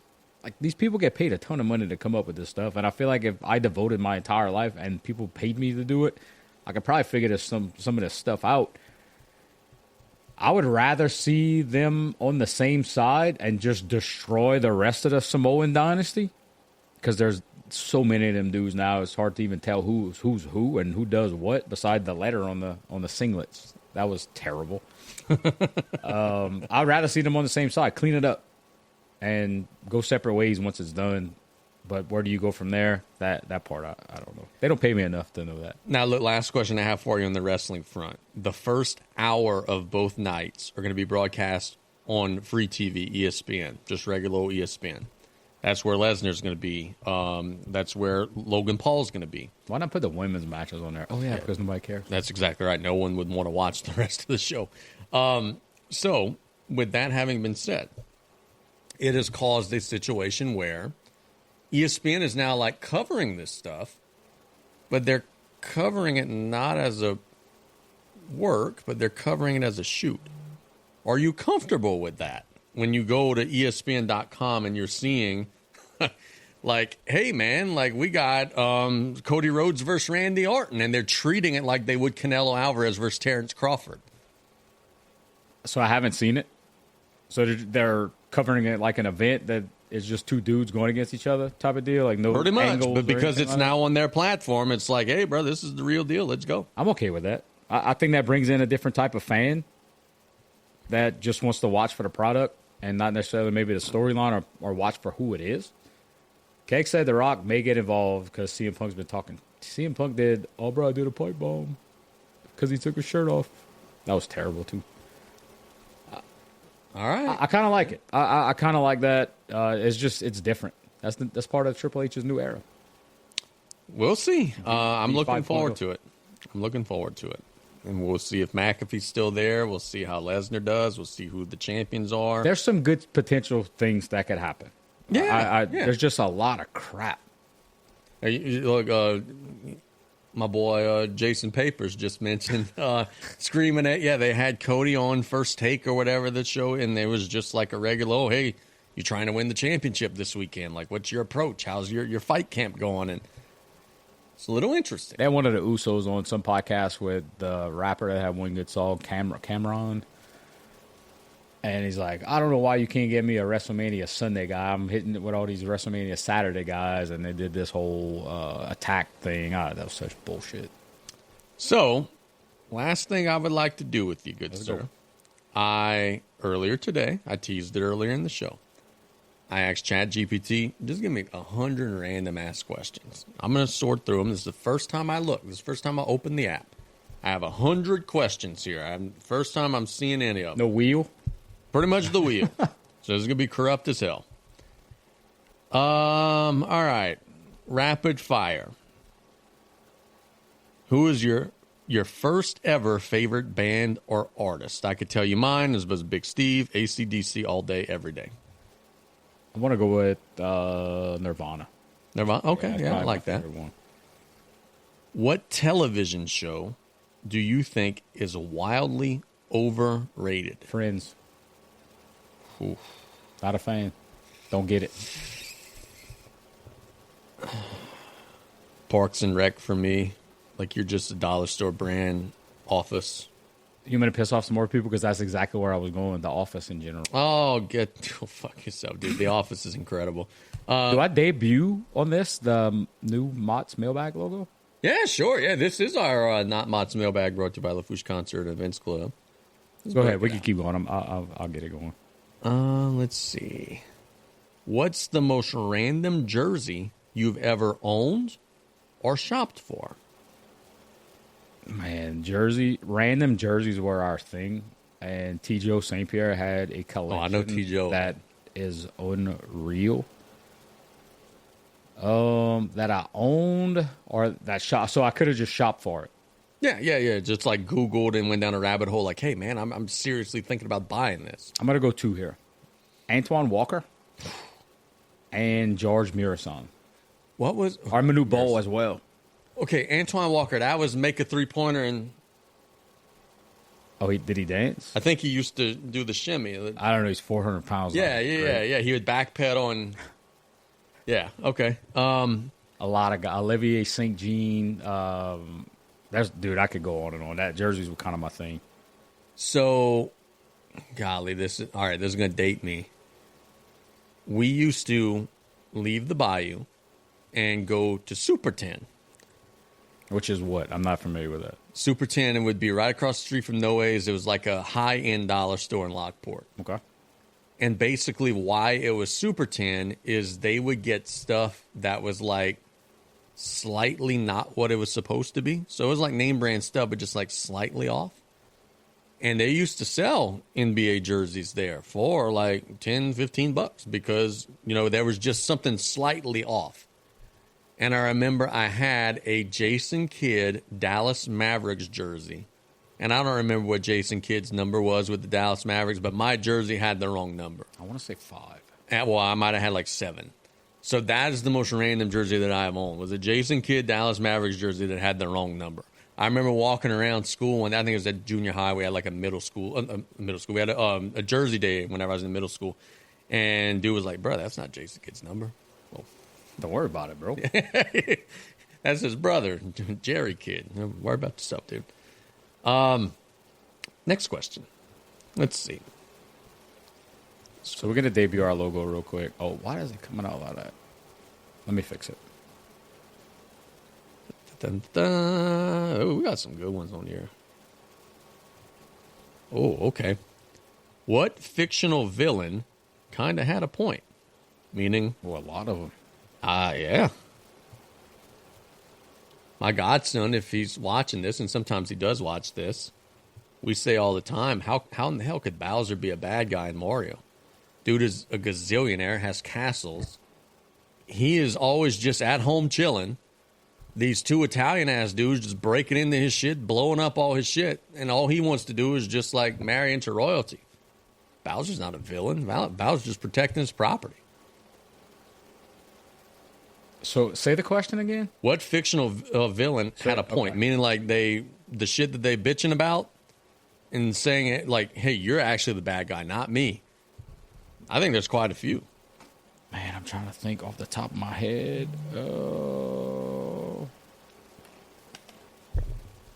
Beetlejuice is one of them? Beetlejuice, yeah. Well, Shooter McGavin.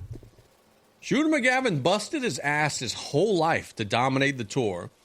This fly-by-night guy is coming out last place every week, getting all the attention, getting all the sponsorships. Got the big check. Yeah, exactly. Coming out 50th, getting the big check. Shooter McGavin was the good guy in that show. Happy Gilmore was the villain, fighting people and stuff. Come on. Was Shredder that bad? I mean, other than the fact that he was controlled by a guy who had a brain in their midsection. That guy might have had a point. Maybe brains don't go in your head.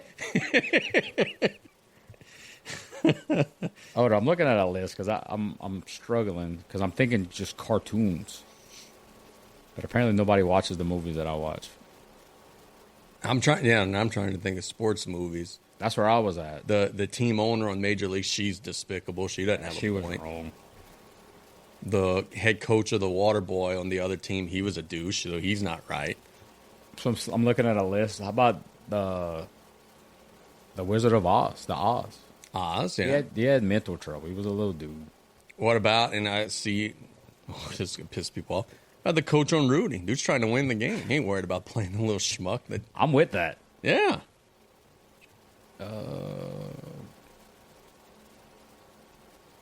She said a Godfather, but that was, no. Man, I'm drawing a blank on that. Okay. Yeah, we could come back to it if you get some. Oh, I like this one. This is in the world of sports. What's one sports rule that you would change immediately? Like right now, you could just wipe this rule away or add this particular rule, and then it's just done. Right now, off the top of my head, I'm thinking I hate the new NFL onside kick. It's absolutely impossible to recover it. Make it 4th and 18. Let the offense at least have a chance to keep the ball. That's what I would do. Replay. You don't like replay? 30 seconds. That's it. If you can't get it, you can't get it. Dude, be done. As a guy who now does college broadcasting, there is nothing worse than the 5 or 6 minute replay. Because there's only so many times I could look at the angles and be like, oh, yeah, I think it's this. Oh, yeah, I think it's that. I've gotten to the point now where after looking at it 1 or 2 times, I just start talking about random shit. Like, whatever. We're going to start, like, tomorrow, I have a Nichols softball game. If the replay takes more than 3 or 4 minutes, I'm just starting to talk about WrestleMania at that point. Like, whatever. I'm with you.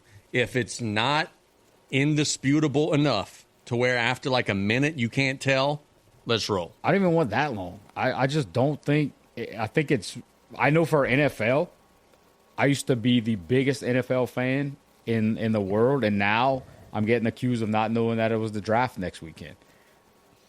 That has ruined the NFL for me because every play is a penalty and every play is a replay, and it kills the game, man. Give me 30 seconds tops. So this one, if you had to eliminate one of these things from your life forever, would it be your guilty pleasure hobby or your guilty pleasure food? That one's hard. A guilty pleasure.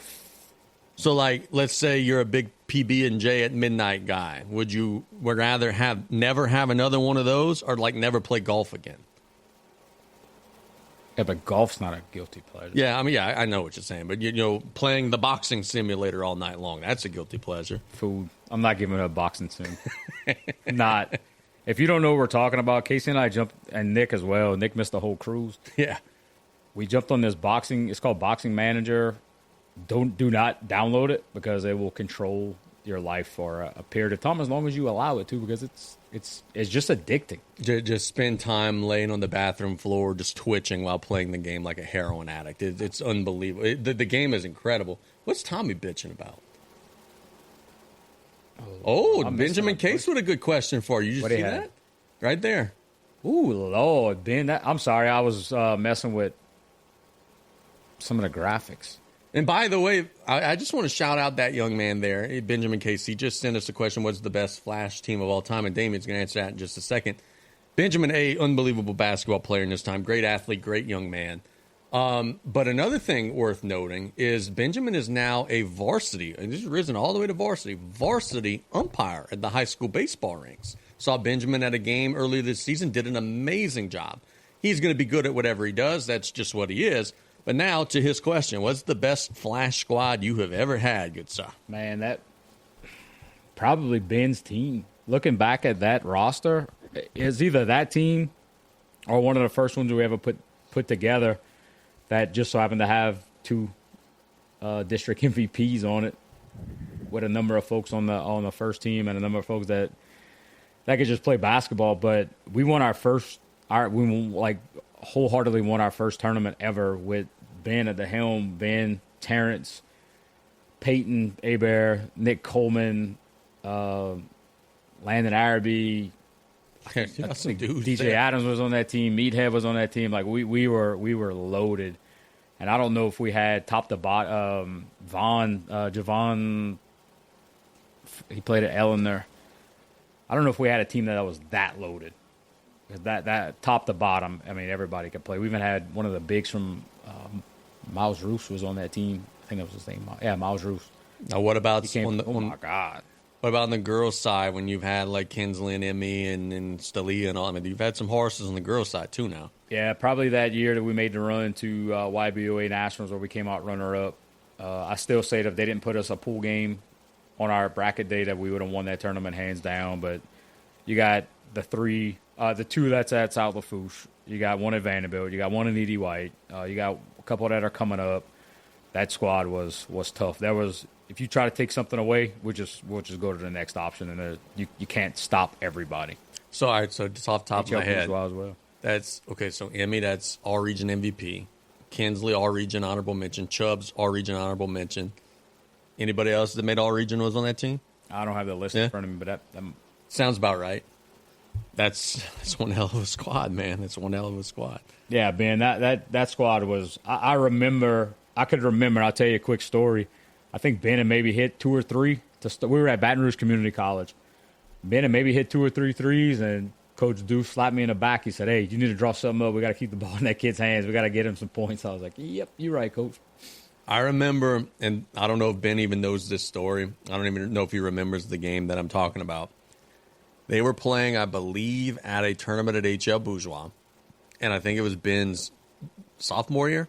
It wasn't his senior year or his junior year. He was still young. He was not yet known. They were playing, I don't remember who. It was some school not from the area. And anybody who knows Benjamin Case knows he had range anything inside a half court. He had the green light, and with good reason, because he could really stroke it. So he pulls up and catches the ball. It was on a wing. Catches from about 30 feet, pulls it. And I remember the coach of the other team as he caught the ball.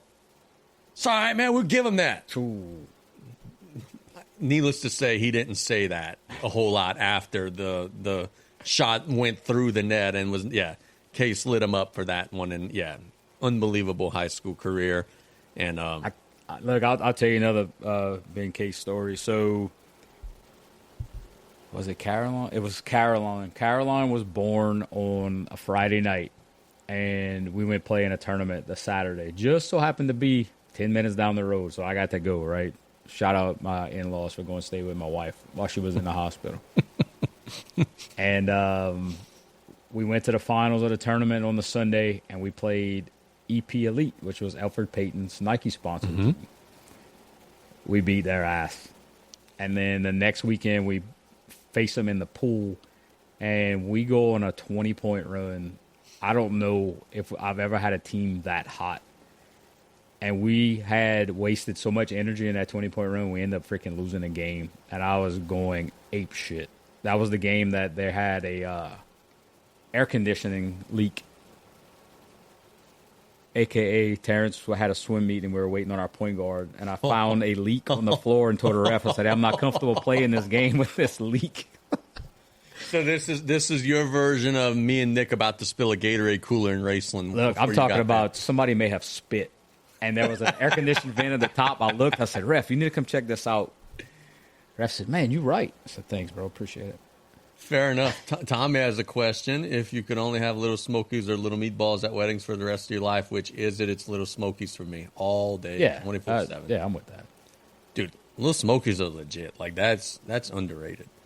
That was actually from Ball. That was not from Tommy. Tommy wanted to know about... Tommy had the correct number.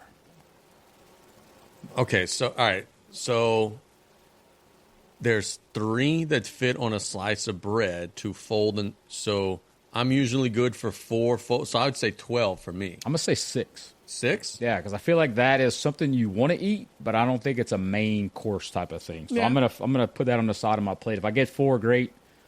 If I get more than that, even better. All right. Yeah. Ben, you know, Ben's laughing. Do you remember that?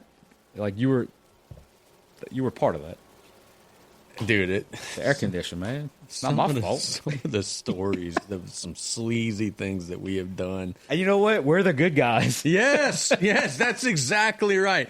The sleazy things that we do is something that the other side doesn't even think is sleazy at all, because they are way worse. And way that's a good day for them. Let's see. We've talked about conspiracy theories. What's a random talent that you have that most people don't realize that you have?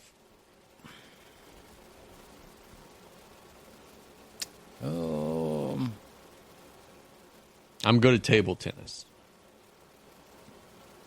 I went to the finals in middle school of Did you? ping pong. Did you mess with Troy Bychurch?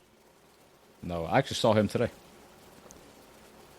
What is something that I don't know, man. I'm pretty boisterous, and I feel like stuff that I'm good at, everybody knows about. I mean, you're good at beer pong, but again, you're...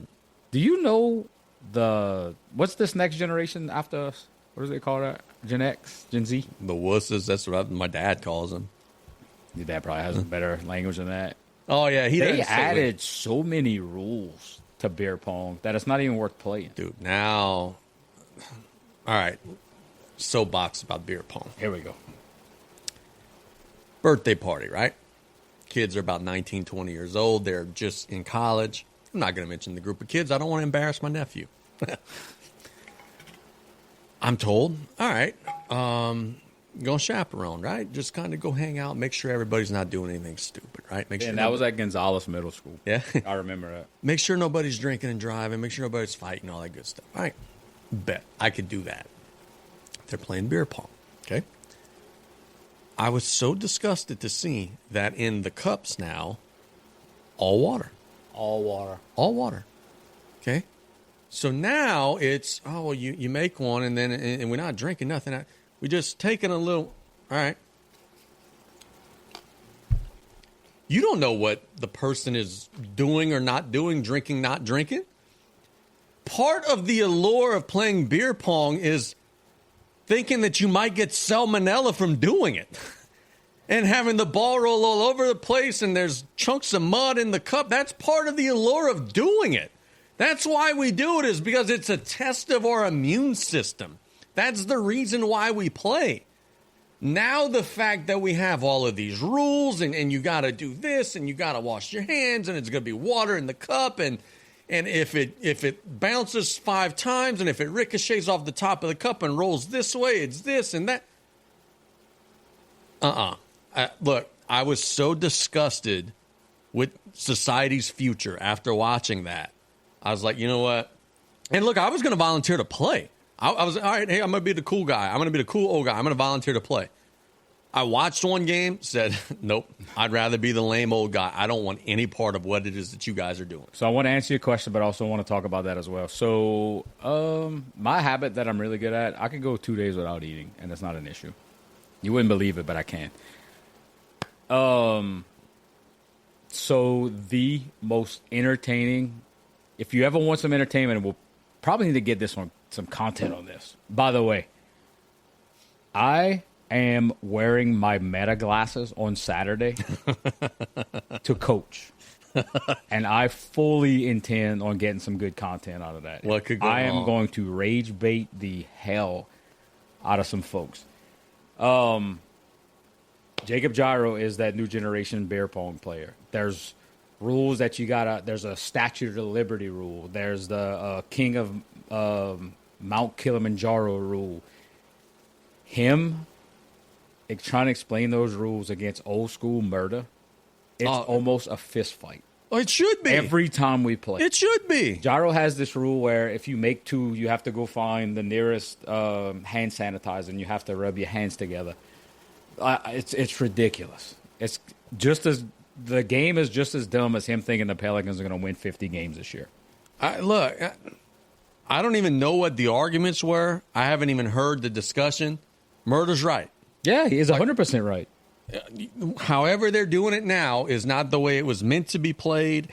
We're doing this all wrong. You got to do backflips after certain Right. stuff. Well, if you make 3 in a row and then you miss the 4th one, you got to do a cartwheel. And no, come on, man, give me a break. I need old school. 1 cup left. Dude's playing. Doesn't care about winning or losing. He's just keeping the game going because there's a game tomorrow and the head coach of the team is destroyed and he wants to see him fall. I like this next one, and I have an answer. Did you pick up on that? Well, come again. I'm sorry. I was reading the questions. Come again. If there's 1 cup left, and you got a guy on the other side, Oh, now I did. the coach may or may not coach in a wrist brace for a couple games. I caught bits and pieces. Yeah, I got you. Ben's asking if we play any golf. I've been trying to get Casey to come. Yes, we play a good bit of golf. The greens down the bayou right now at Tidelands are top notch. I had a guy out of Baton Rouge that came play with me the last time I played. He said, man, I'm coming back. These greens are freaking nice. Course was well ran, kept up very well, always doing upkeep. And, yeah, if you come down, Ben, we'll definitely go. Question I got for you, Benjamin Case. But Does your dad play golf? I feel like Ron would be pretty good. I feel like Ron would troll everybody. Well, yeah. I mean, what is the pettiest reason you have ever disliked something? Someone? Or anything. Or someone, something. Mine is a someone. I, to this day, cannot stand Phillip Rivers because he cost me a parlay back in the day. And look, it wasn't his fault. He had some drops and had some different issues. But it was a parlay that I think I bet, let's do turtle math. I bet probably like 10 number 10s on it. It's like $40. Well, that's way more than probably 4 number 10s on it. And I would have won like a couple grand. And he literally missed his passing yards threshold by 1.5 yards. And from that point forward, he was dead to me for the rest of his career. So that is the pettiest reason why I have disliked someone. Pettiest reason why I've disliked something. Oh, I'm not gonna go there. But there are certain things that they ask me to do or not do, and yeah, never mind. Yeah, your turn, Damien. Your turn. Aaron, I was going there 1,000%. I was about to tell that story. So I have written off a person and wanted to get out of the car and do some physical damage to that person. Kim was born, and we were following a parade back to our house, and all I wanted to do was get home. This guy stopped traffic to let his overweight daughter get in front of me. Oh. And there was nothing in my mind but rage and wanting to destroy this person. And I have not let that go. And that was 14 years ago. I still feel the same way about it. I just wanted to get home, bro. Like, one car is not going to help your daughter out get home any faster. It's not that serious. I hear you. Thanks, Aaron. I think you were in the right on that one. No golf for Coach Ron. Come on. Tell you a story about them. I'm over here. I'm walking into the top 28 this year. You know, I'm about ready to do games on the LHSA network. I just was put up in an awesome, casino hotel. I'm walking in like Vince McMahon, strutting in, feeling like Billy Badass.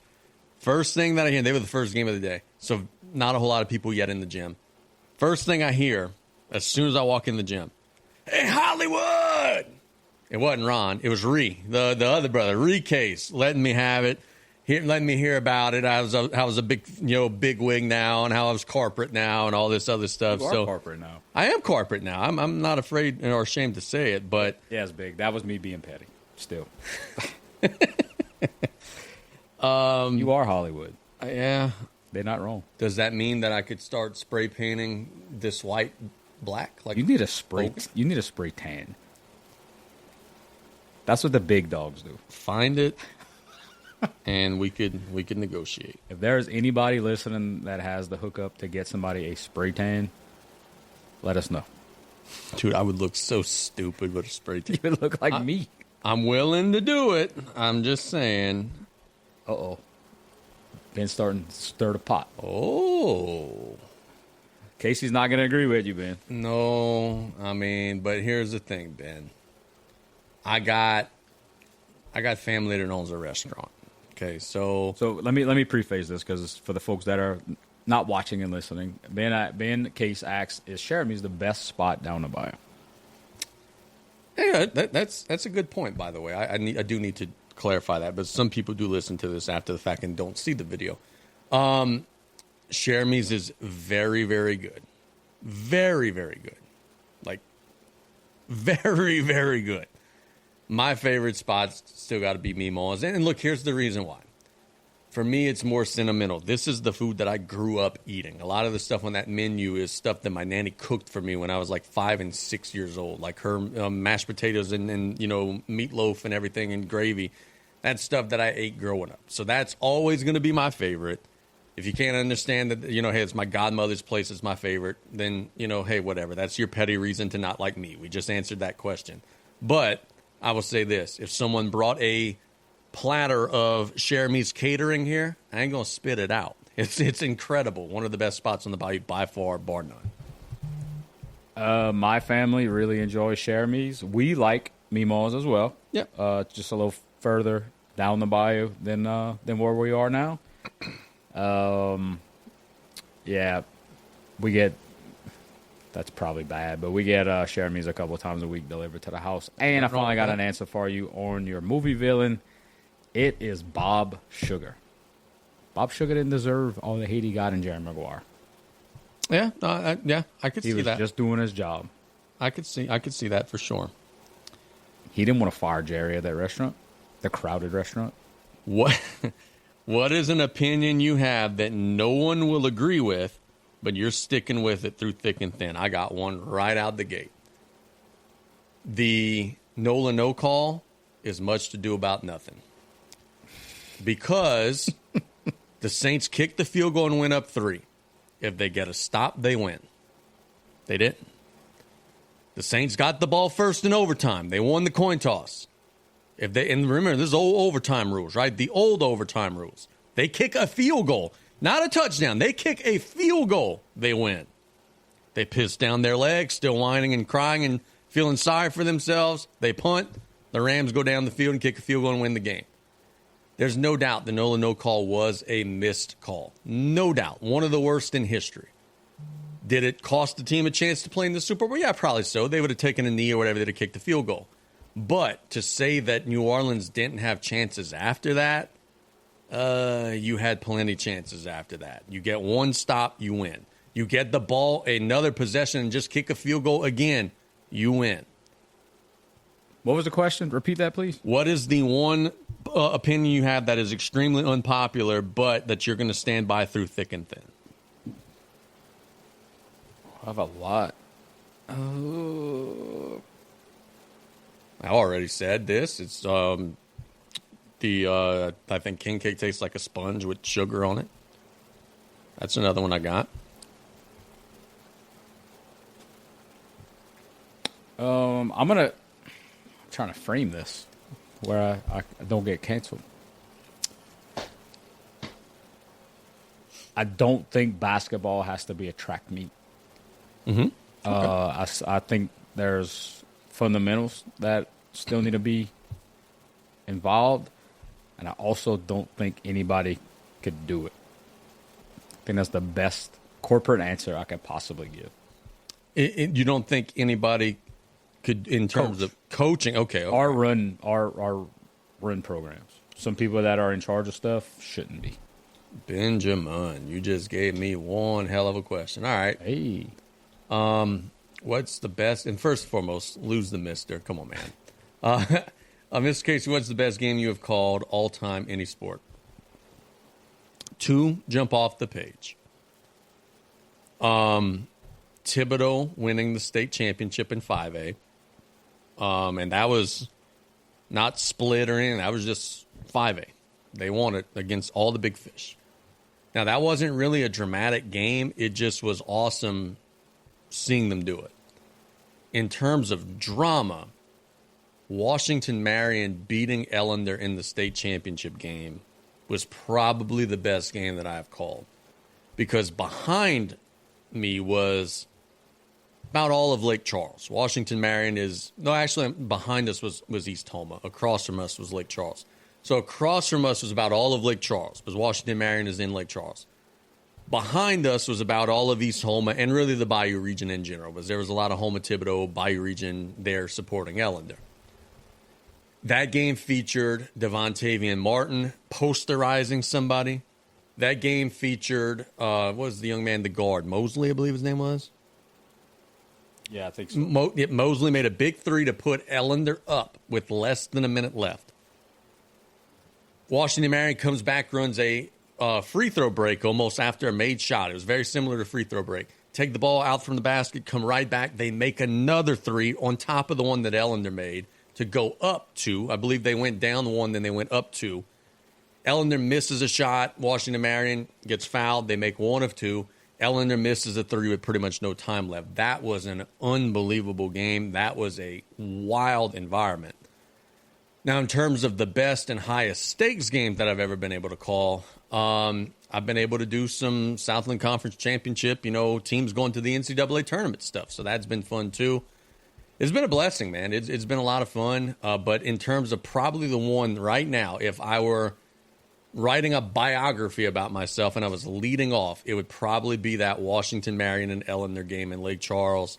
That was unbelievable, man. Back and forth, ebbs and flows. I remember seeing Coach Scott put his hands up after they made the 3 to go up 2, and then within like 5 seconds go just sunk because the other team made a 3 at the other end off of a quick transition. Just the swings of emotions in that building. That was an unbelievable championship game. What's your favorite game that you claimed to be there and you weren't there, but you still called? Game 2 between E.D. White and whoever in the finals last year. And I do plan to do that again this year. More than welcome. I'm about to debut a new graphic. If you could only have one condiment for the rest of your life, what would it be? Mayo. I'm going to get hated on that, but mayo makes everything better. Second is butter. Benjamin K says Central Catholic, south of Route 2025 was good. Hell yeah, it was good. Now, look, it was a travel at the end. Even I could admit that. Ooh, yes, it was. But and although it was a walk, Coach Case on the other side would say, hey, it doesn't matter. If we would have just made our free throws, it wouldn't have mattered. Let's see what we got here cooking in the St. Pierre lab. Oh, why is that doubled? If you were just tuning in and you're wondering, what the hell are these guys doing on a third? This is our version of a off-the-cuff, not Mott's mailbag, brought to you by LaFouche Concert and Events Club. There it is. There Nichols it is. Gorilla in there. Damien, and a couple of more. What's a risk that you're glad you took?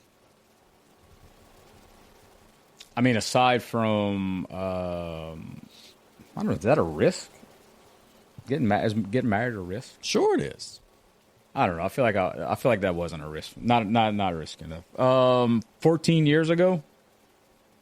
No, I got a couple. I'll give you a couple that's off the top of my head. Yeah, sure. 14 years ago, you and I, Nick, starting the Flash basketball program. Mm-hmm. More recently, the Flash Developmental League has been freaking awesome. And I got another, man. Leaving my home company and going to work for Danos, that has been a tremendous blessing in my life and my family's life. And leaving Golden Meadow the initial time to go to South Lafourche. I don't know if anybody really knows that story, but before the season started, when I got to Golden Meadow, and I didn't know Coach Colley, and I didn't know he was that unapproachable, but gung-ho, hungry Damien decided to go talk to him after a loss. And he looked at me, he said, "Are you serious?" I said, "Yes, sir." He's like, "Be at practice. Next week, here's my practice times. If you come whenever you want, you wide open." And then that turned into me showing up every freaking day. And then that turned into him saying, "Hey, look, if you want to, any game, you're more than welcome to come sit on the sideline." And that turned into, "Hey, I need a freshman coach." So that paved the way for a lot of things that I got to get done on the basketball side of my life. Very awesome. Thankful for taking that risk that I don't know. Had I known, if I would have taken all the other ones that I listed, absolutely. For me, it's very easy, and you guys are gonna know what it is. The decision to become my own boss, man, and start the company that everything. I mean, come on, man, that's been a no-brainer. Everything's been going super well. I always had a pretty good idea of what it should look like, but why go through all the channels of, hey, this person has to approve it, that person has to approve it? No, man, like, just start your own shit. That was hard. That was scary. That was not something that I was necessarily prepared to do. I don't know if I'm still prepared to do it now. I'm learning stuff every day. But that has been an extremely gratifying decision. And you know what? I was approached, where was it? It was a couple weekends ago at Nichols Softball by a gentleman from California who told me, he said, "Dude," and I believe he said he's from just outside of Los Angeles.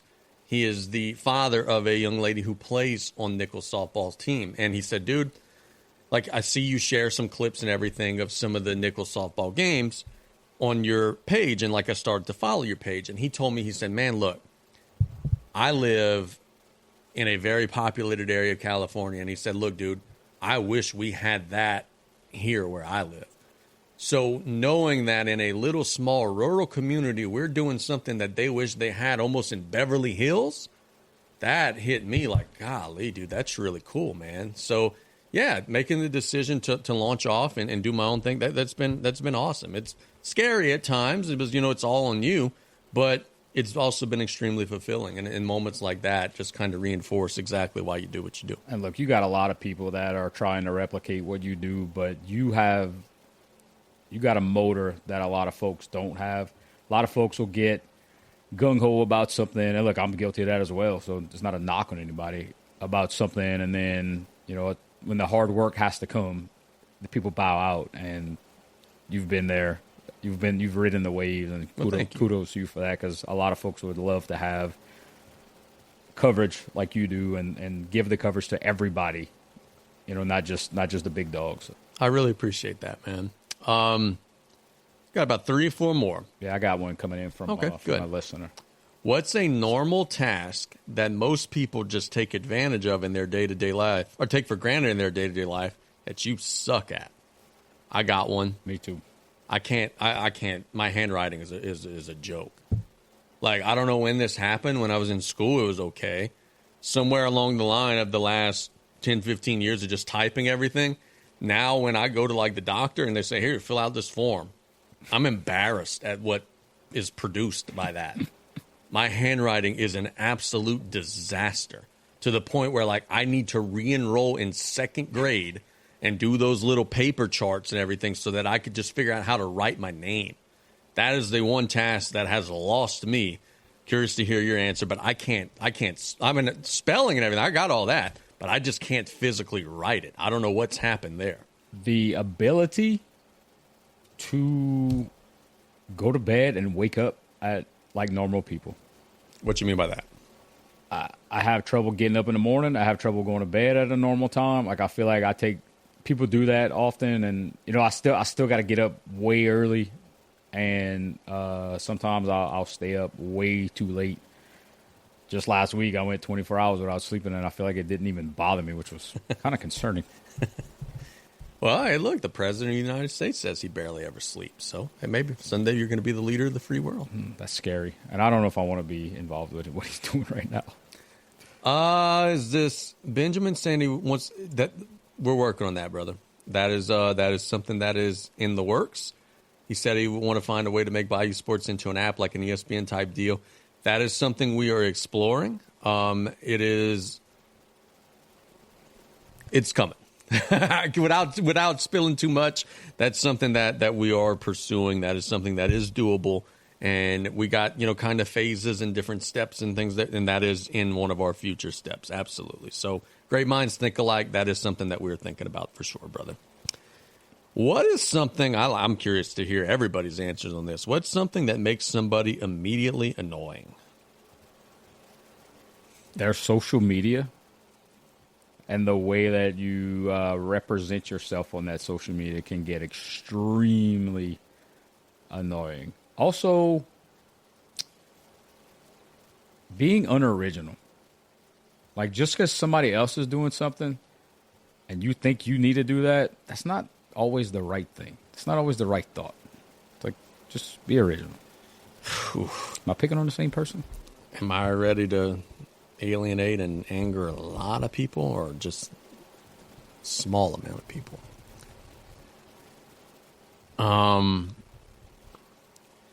Why do CrossFit people have to tell me that they're in CrossFit 1,000 times a day?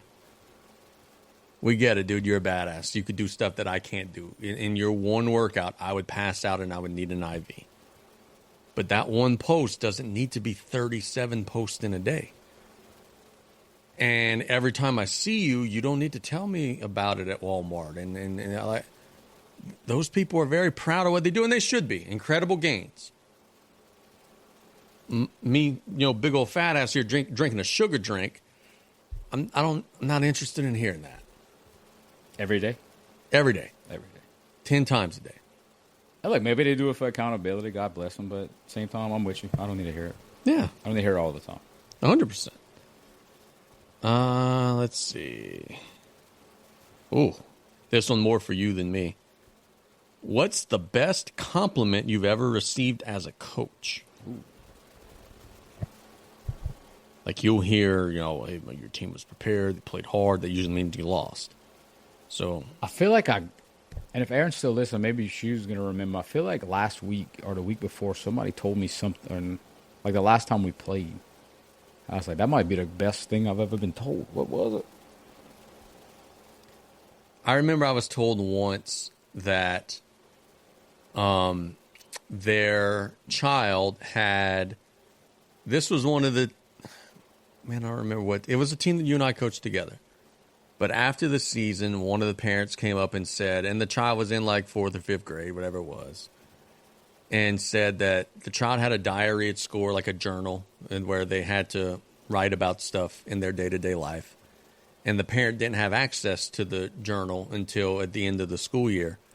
And the parent then came to me and showed me, and she snapped a picture of the page where the child basically was saying, hey, like, I went to practice yesterday, and practice was awesome because Coach Casey was making us laugh, and we were having a good time. Like, stuff like that. Like, whenever you are making an impact on someone to where they are thinking about you and the good times that they've had with you when not with you, that stuff matters, man. So to know that a child was sitting in a classroom at like 10 a.m. while I was probably asleep getting ready to do radio or whatever, but I'm on that child's mind because I made that child smile or laugh or whatever, probably making fun of myself in the way that I clap or whatever it may be. But just knowing that I gave some joy to that child, and it meant enough to them to where the next day at school they were writing about that in a space where they could have written about anything, that moved me. And it still now makes me get the free songs and makes me want to tear up. So little things like that, just knowing that you're making an impact, that's the reason why you do that stuff. That's the reason why every single year, and look, I can't do it anymore because I got so much shit on the weekends between Nichols football and whatever it may be. I can't actively be part of it anymore. But that's the stuff that makes me every fall look at my schedule and try to figure out a way to do it again. It's that stuff right there. It's not about winning and beating anybody and winning trophies. It's making that impact. That's the stuff that's the reason why we do what we do. That is a fantastic answer, and I thought of a couple as you were talking. So one of them was this year, 8th grade night, my first one as a dad, and the announcer was announcing, we had asked the girls a question of what's their best memory of basketball, and Kimberly, my kid, said playing for my dad the last 8 years. Hell yeah. So I thought that was neat. Last year before last, at school, they had a board, kind of like a bragging board of, I think it was biggest influences or maybe people you admire the most, and you didn't put your name on it. And you could list 3. Coach D was 1. Mom and Dad was 2 and 3. I found out who it was. I didn't ask. I didn't want to know. But the parent came talk to me and was pissed off that I was ahead of them. Man, what was my third one? I had another good one. I don't remember my third one, but those are 2 that. Yeah, man. Like it's oh yeah. At one of the elementary schools, they had dress up day, and Sawyer Wells for a couple of years dressed up as Coach D. I still got those pictures of him in the glasses with the drawing on, facial hair. Yeah, that's some things that stick with me that make me know I'm doing the right thing. You know, it's funny you say that because I went and I spoke to the children at We Care, which is like a preschool, and they were challenging the students on that day to dress up, you know, like whatever they want to be. So we got kids dressed up as cops and whatever it may be. And I want to say I don't even think it was one of the little boys. I think it was Nick's little girl that they spray painted a beard, and she was Coach Casey for the day. She was a newspaper reporter. And I remember walking in and like the little girl comes up to me and was like, "Are you me?" And that the teachers explained, that's Nick more being a troll than anything else. But even still, that was certainly really neat. Last one I got, and then I know Damien's got a couple. It says here, let's see, I just lost it. All right, here you go. If animals were able to talk to humans, which animal do you think would be the biggest heel in the jungle? I feel like we've answered this one before. Love bugs would be pricks. Absolute pricks. Roaches have to be up there. They all over the place. They aggravate people, and I'm sure if they could talk, they would probably, if they could talk, they would be as loud as like a cicada. Yeah. Or Jay Trahan. I feel Jay, like, if you're listening, you were extremely loud today. I feel like roaches are the dudes that are riding their bikes at night on the side of the road. Like they with backpacks on. Like they're just trying to survive, and like I don't want to talk to you, dude. Like you don't think they would be really loud? Yeah, I could see that they'd be really loud. If that's not considered an animal, and that's an insect, I would say a giraffe.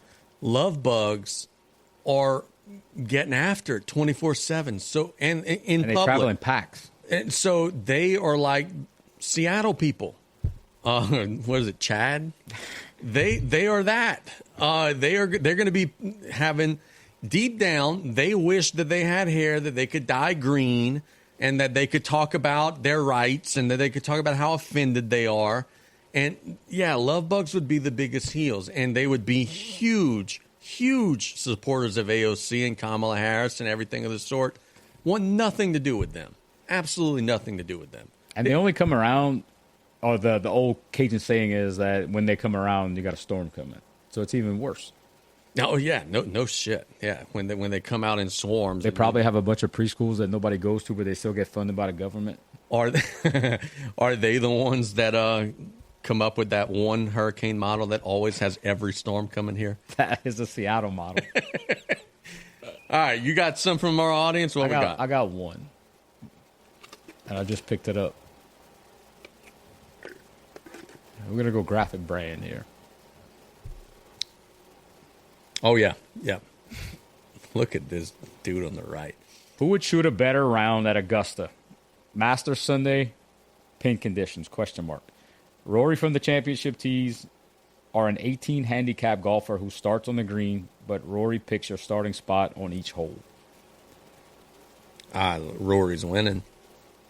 We did this challenge on Bob Does Sports. And look, Bob did beat Grant Horvat, but that wasn't at Augusta. So explain that to me, because I'm kind of lost here. Okay, so the challenge was Grant Horvat from the back tees versus Bob, where Bob's starting on the green every hole, but Grant is picking like where Bob is on the green every hole. And Grant was also picking the tee placement, so he was like putting the holes in weird spots and everything. So where it was a bitch for someone to be at certain spots. Now, at Augusta, with the hills and undulations and everything on the green, the random 18 handicap is not breaking par. They're 4-putting, they're 5-putting, they're 6-putting even. And Rory's going to shoot a 66, right? We saw that 2 years in a row. Rory's winning that. I mean, like, if it was a 2 or a 3 handicap, yeah, they're going to take care of business. But an 18? No. Rory's winning that. Ori or Rory? Ori, okay. Ori Bado. Yeah, I don't think to me, if you put any professional golfer anywhere near a guy with a handicap at that level, I don't. There's not many games or any situations that you could put them in that they're going to lose. I don't see that. But Casey, I did go back and watch last week. That was Sunday. I guess that's last week. The Joe versus the Hater on Bob Does Sports. My God, that is some good stuff. Oh, look, I watched it last night. It is incredible, but a little beef, and I guess I could start the feud because I know you were trying to get you on there. How you gonna be bitching the whole time when you made the rules?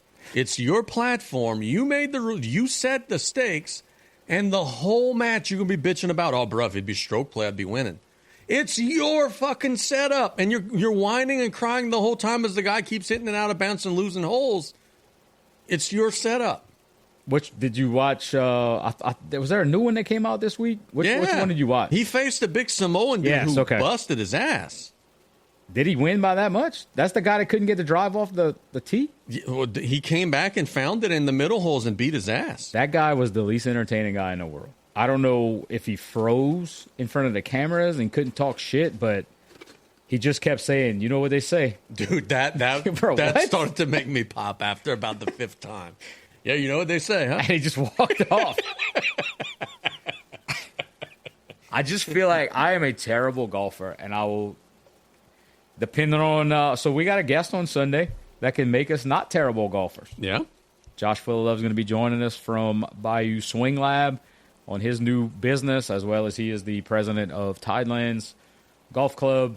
And I'm hoping I'm going to go see him because I am not very happy right now. But if I would get on that program, I feel like I know Joey Colcuts enough that I could just get under his skin and make his life hell. He may win by a wide margin, but the moral victory, what's Gorilla Monsoon's old saying? You may have won the battle, but you didn't win the war.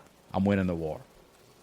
Dude, and then look, it's not all that hard to fluster him. I mean, there's a little mix. There's a little Vito from Viva La Band mixed in there. He's not one that's all that difficult to get under his skin, for sure. I can tell you how miserable of a person I am.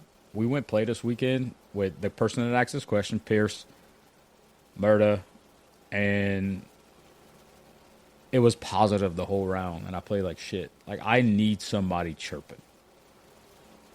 I need somebody that I could just say, all right, I'm done with you. I'm going to show you what I could do. I don't thrive in positive environments on the golf side. Seeing this, I just glossed over this one earlier and I didn't see it. And I think that this one's going to say a lot about how much of psycho we both are. What is more pleasing to you, proving someone else wrong or proving yourself right? That's a good one. That is a good question. Because I like to prove other people wrong, but... Boy, I like to be right. And I was about to say, there is nothing better than when you say something, other people challenge it, they Google it, and they find out, oh, that little moment of hesitation when they realize, oh, and then that feeling of, yeah, buddy. There's a certain group of people that I would rather prove wrong than prove myself right, but overall, I would rather prove myself right. Okay. So I feel like proving yourself right, we kind of tackle both of those. Okay. But there's a certain group, and they know who they are, that I would rather prove wrong. Dude, I literally, just what I typed in, I said, give me 100 completely random ass podcast questions to ask to a buddy for our show. I want some sports. I want some pop culture. I want some general life questions.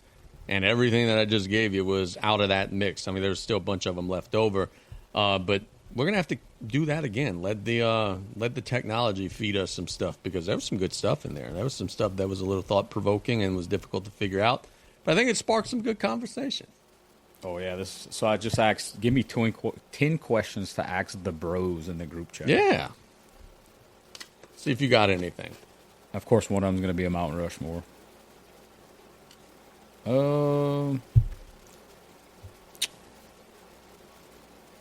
We kind of did some of this. What's a purchase under $100 that changed your life? Under $100. I got one that probably cost 75 cents. Changed my life. Under $100 that changed my life. But I don't know if I want to say it. Oh, no, I know it. Yeah, I got one. A little bitty battery cube for these. So when I'm filming, I don't have to have electricity at all. Before, I used to have to be somewhat near a power outlet so that if the battery started to die, if the game goes to overtime or whatever. Now, fuck it. I don't need it. I could be self-sufficient without need of a battery charge for 6 hours. And it cost me like $50. Changed my entire business. That used to concern you. Yes. Oh, yeah, absolutely. Yeah, like, dude, what? There's nothing worse than, like, the idea of it's the fourth quarter, it's overtime or whatever, and I got 6%. Like, what do I do? It's not an issue anymore. Oh, this is a tough question. Because I know what prevented some things from happening that probably changed my life was a $75 something that you would buy in a gas station that prevented things from happening.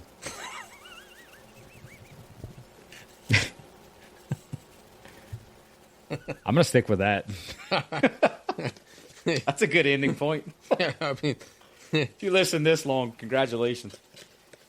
I have one more. Is there something that you used to obsess about when you were younger that you no longer care about at all anymore? I mean, look, I used to watch every single game that, like, the 76ers and Rockets play with Harden. I haven't watched 5 games this year. Yeah, I'm kind of with you on that. I used to literally wake up an hour before I needed to watch 2 versions of SportsCenter, and it was the same thing, just back-to-back 30-minute sessions. But I think just making sure I watch every football game, NFL football game or NBA game, and keeping up the way I used to. I used to be ridiculously obsessive, and even with channeling that to the PlayStation side or the gaming side, I couldn't go if I didn't get NCAA the second that it came out. my life would have been over. But now I don't think I bought this year's game at all. I got this year's game as a Christmas gift, and I have played Road to the Heisman, and I'm on like my junior year. I've never even started a dynasty. So, yeah, I'm with you there. Let's get the fuck out of here. Yeah. We planned that we were going to be on for just about a little more than an hour. It never works out that way. But we had great AI questions. We had great engagement. We appreciate you guys so much. The plan is Sunday. I don't have anything Sunday. I don't have a Nichols game, nothing. So Sunday, we're going to maybe even be watching a little WrestleMania with you guys in the process. So I think the boys are available there as well. I think Tommy and Nick both said that they're going to be good to go. So we should have the full cast of characters. So we appreciate you guys so much. It was a lot of fun. Lockport, Louisiana. Bayou Brawlers Show. Me, mine.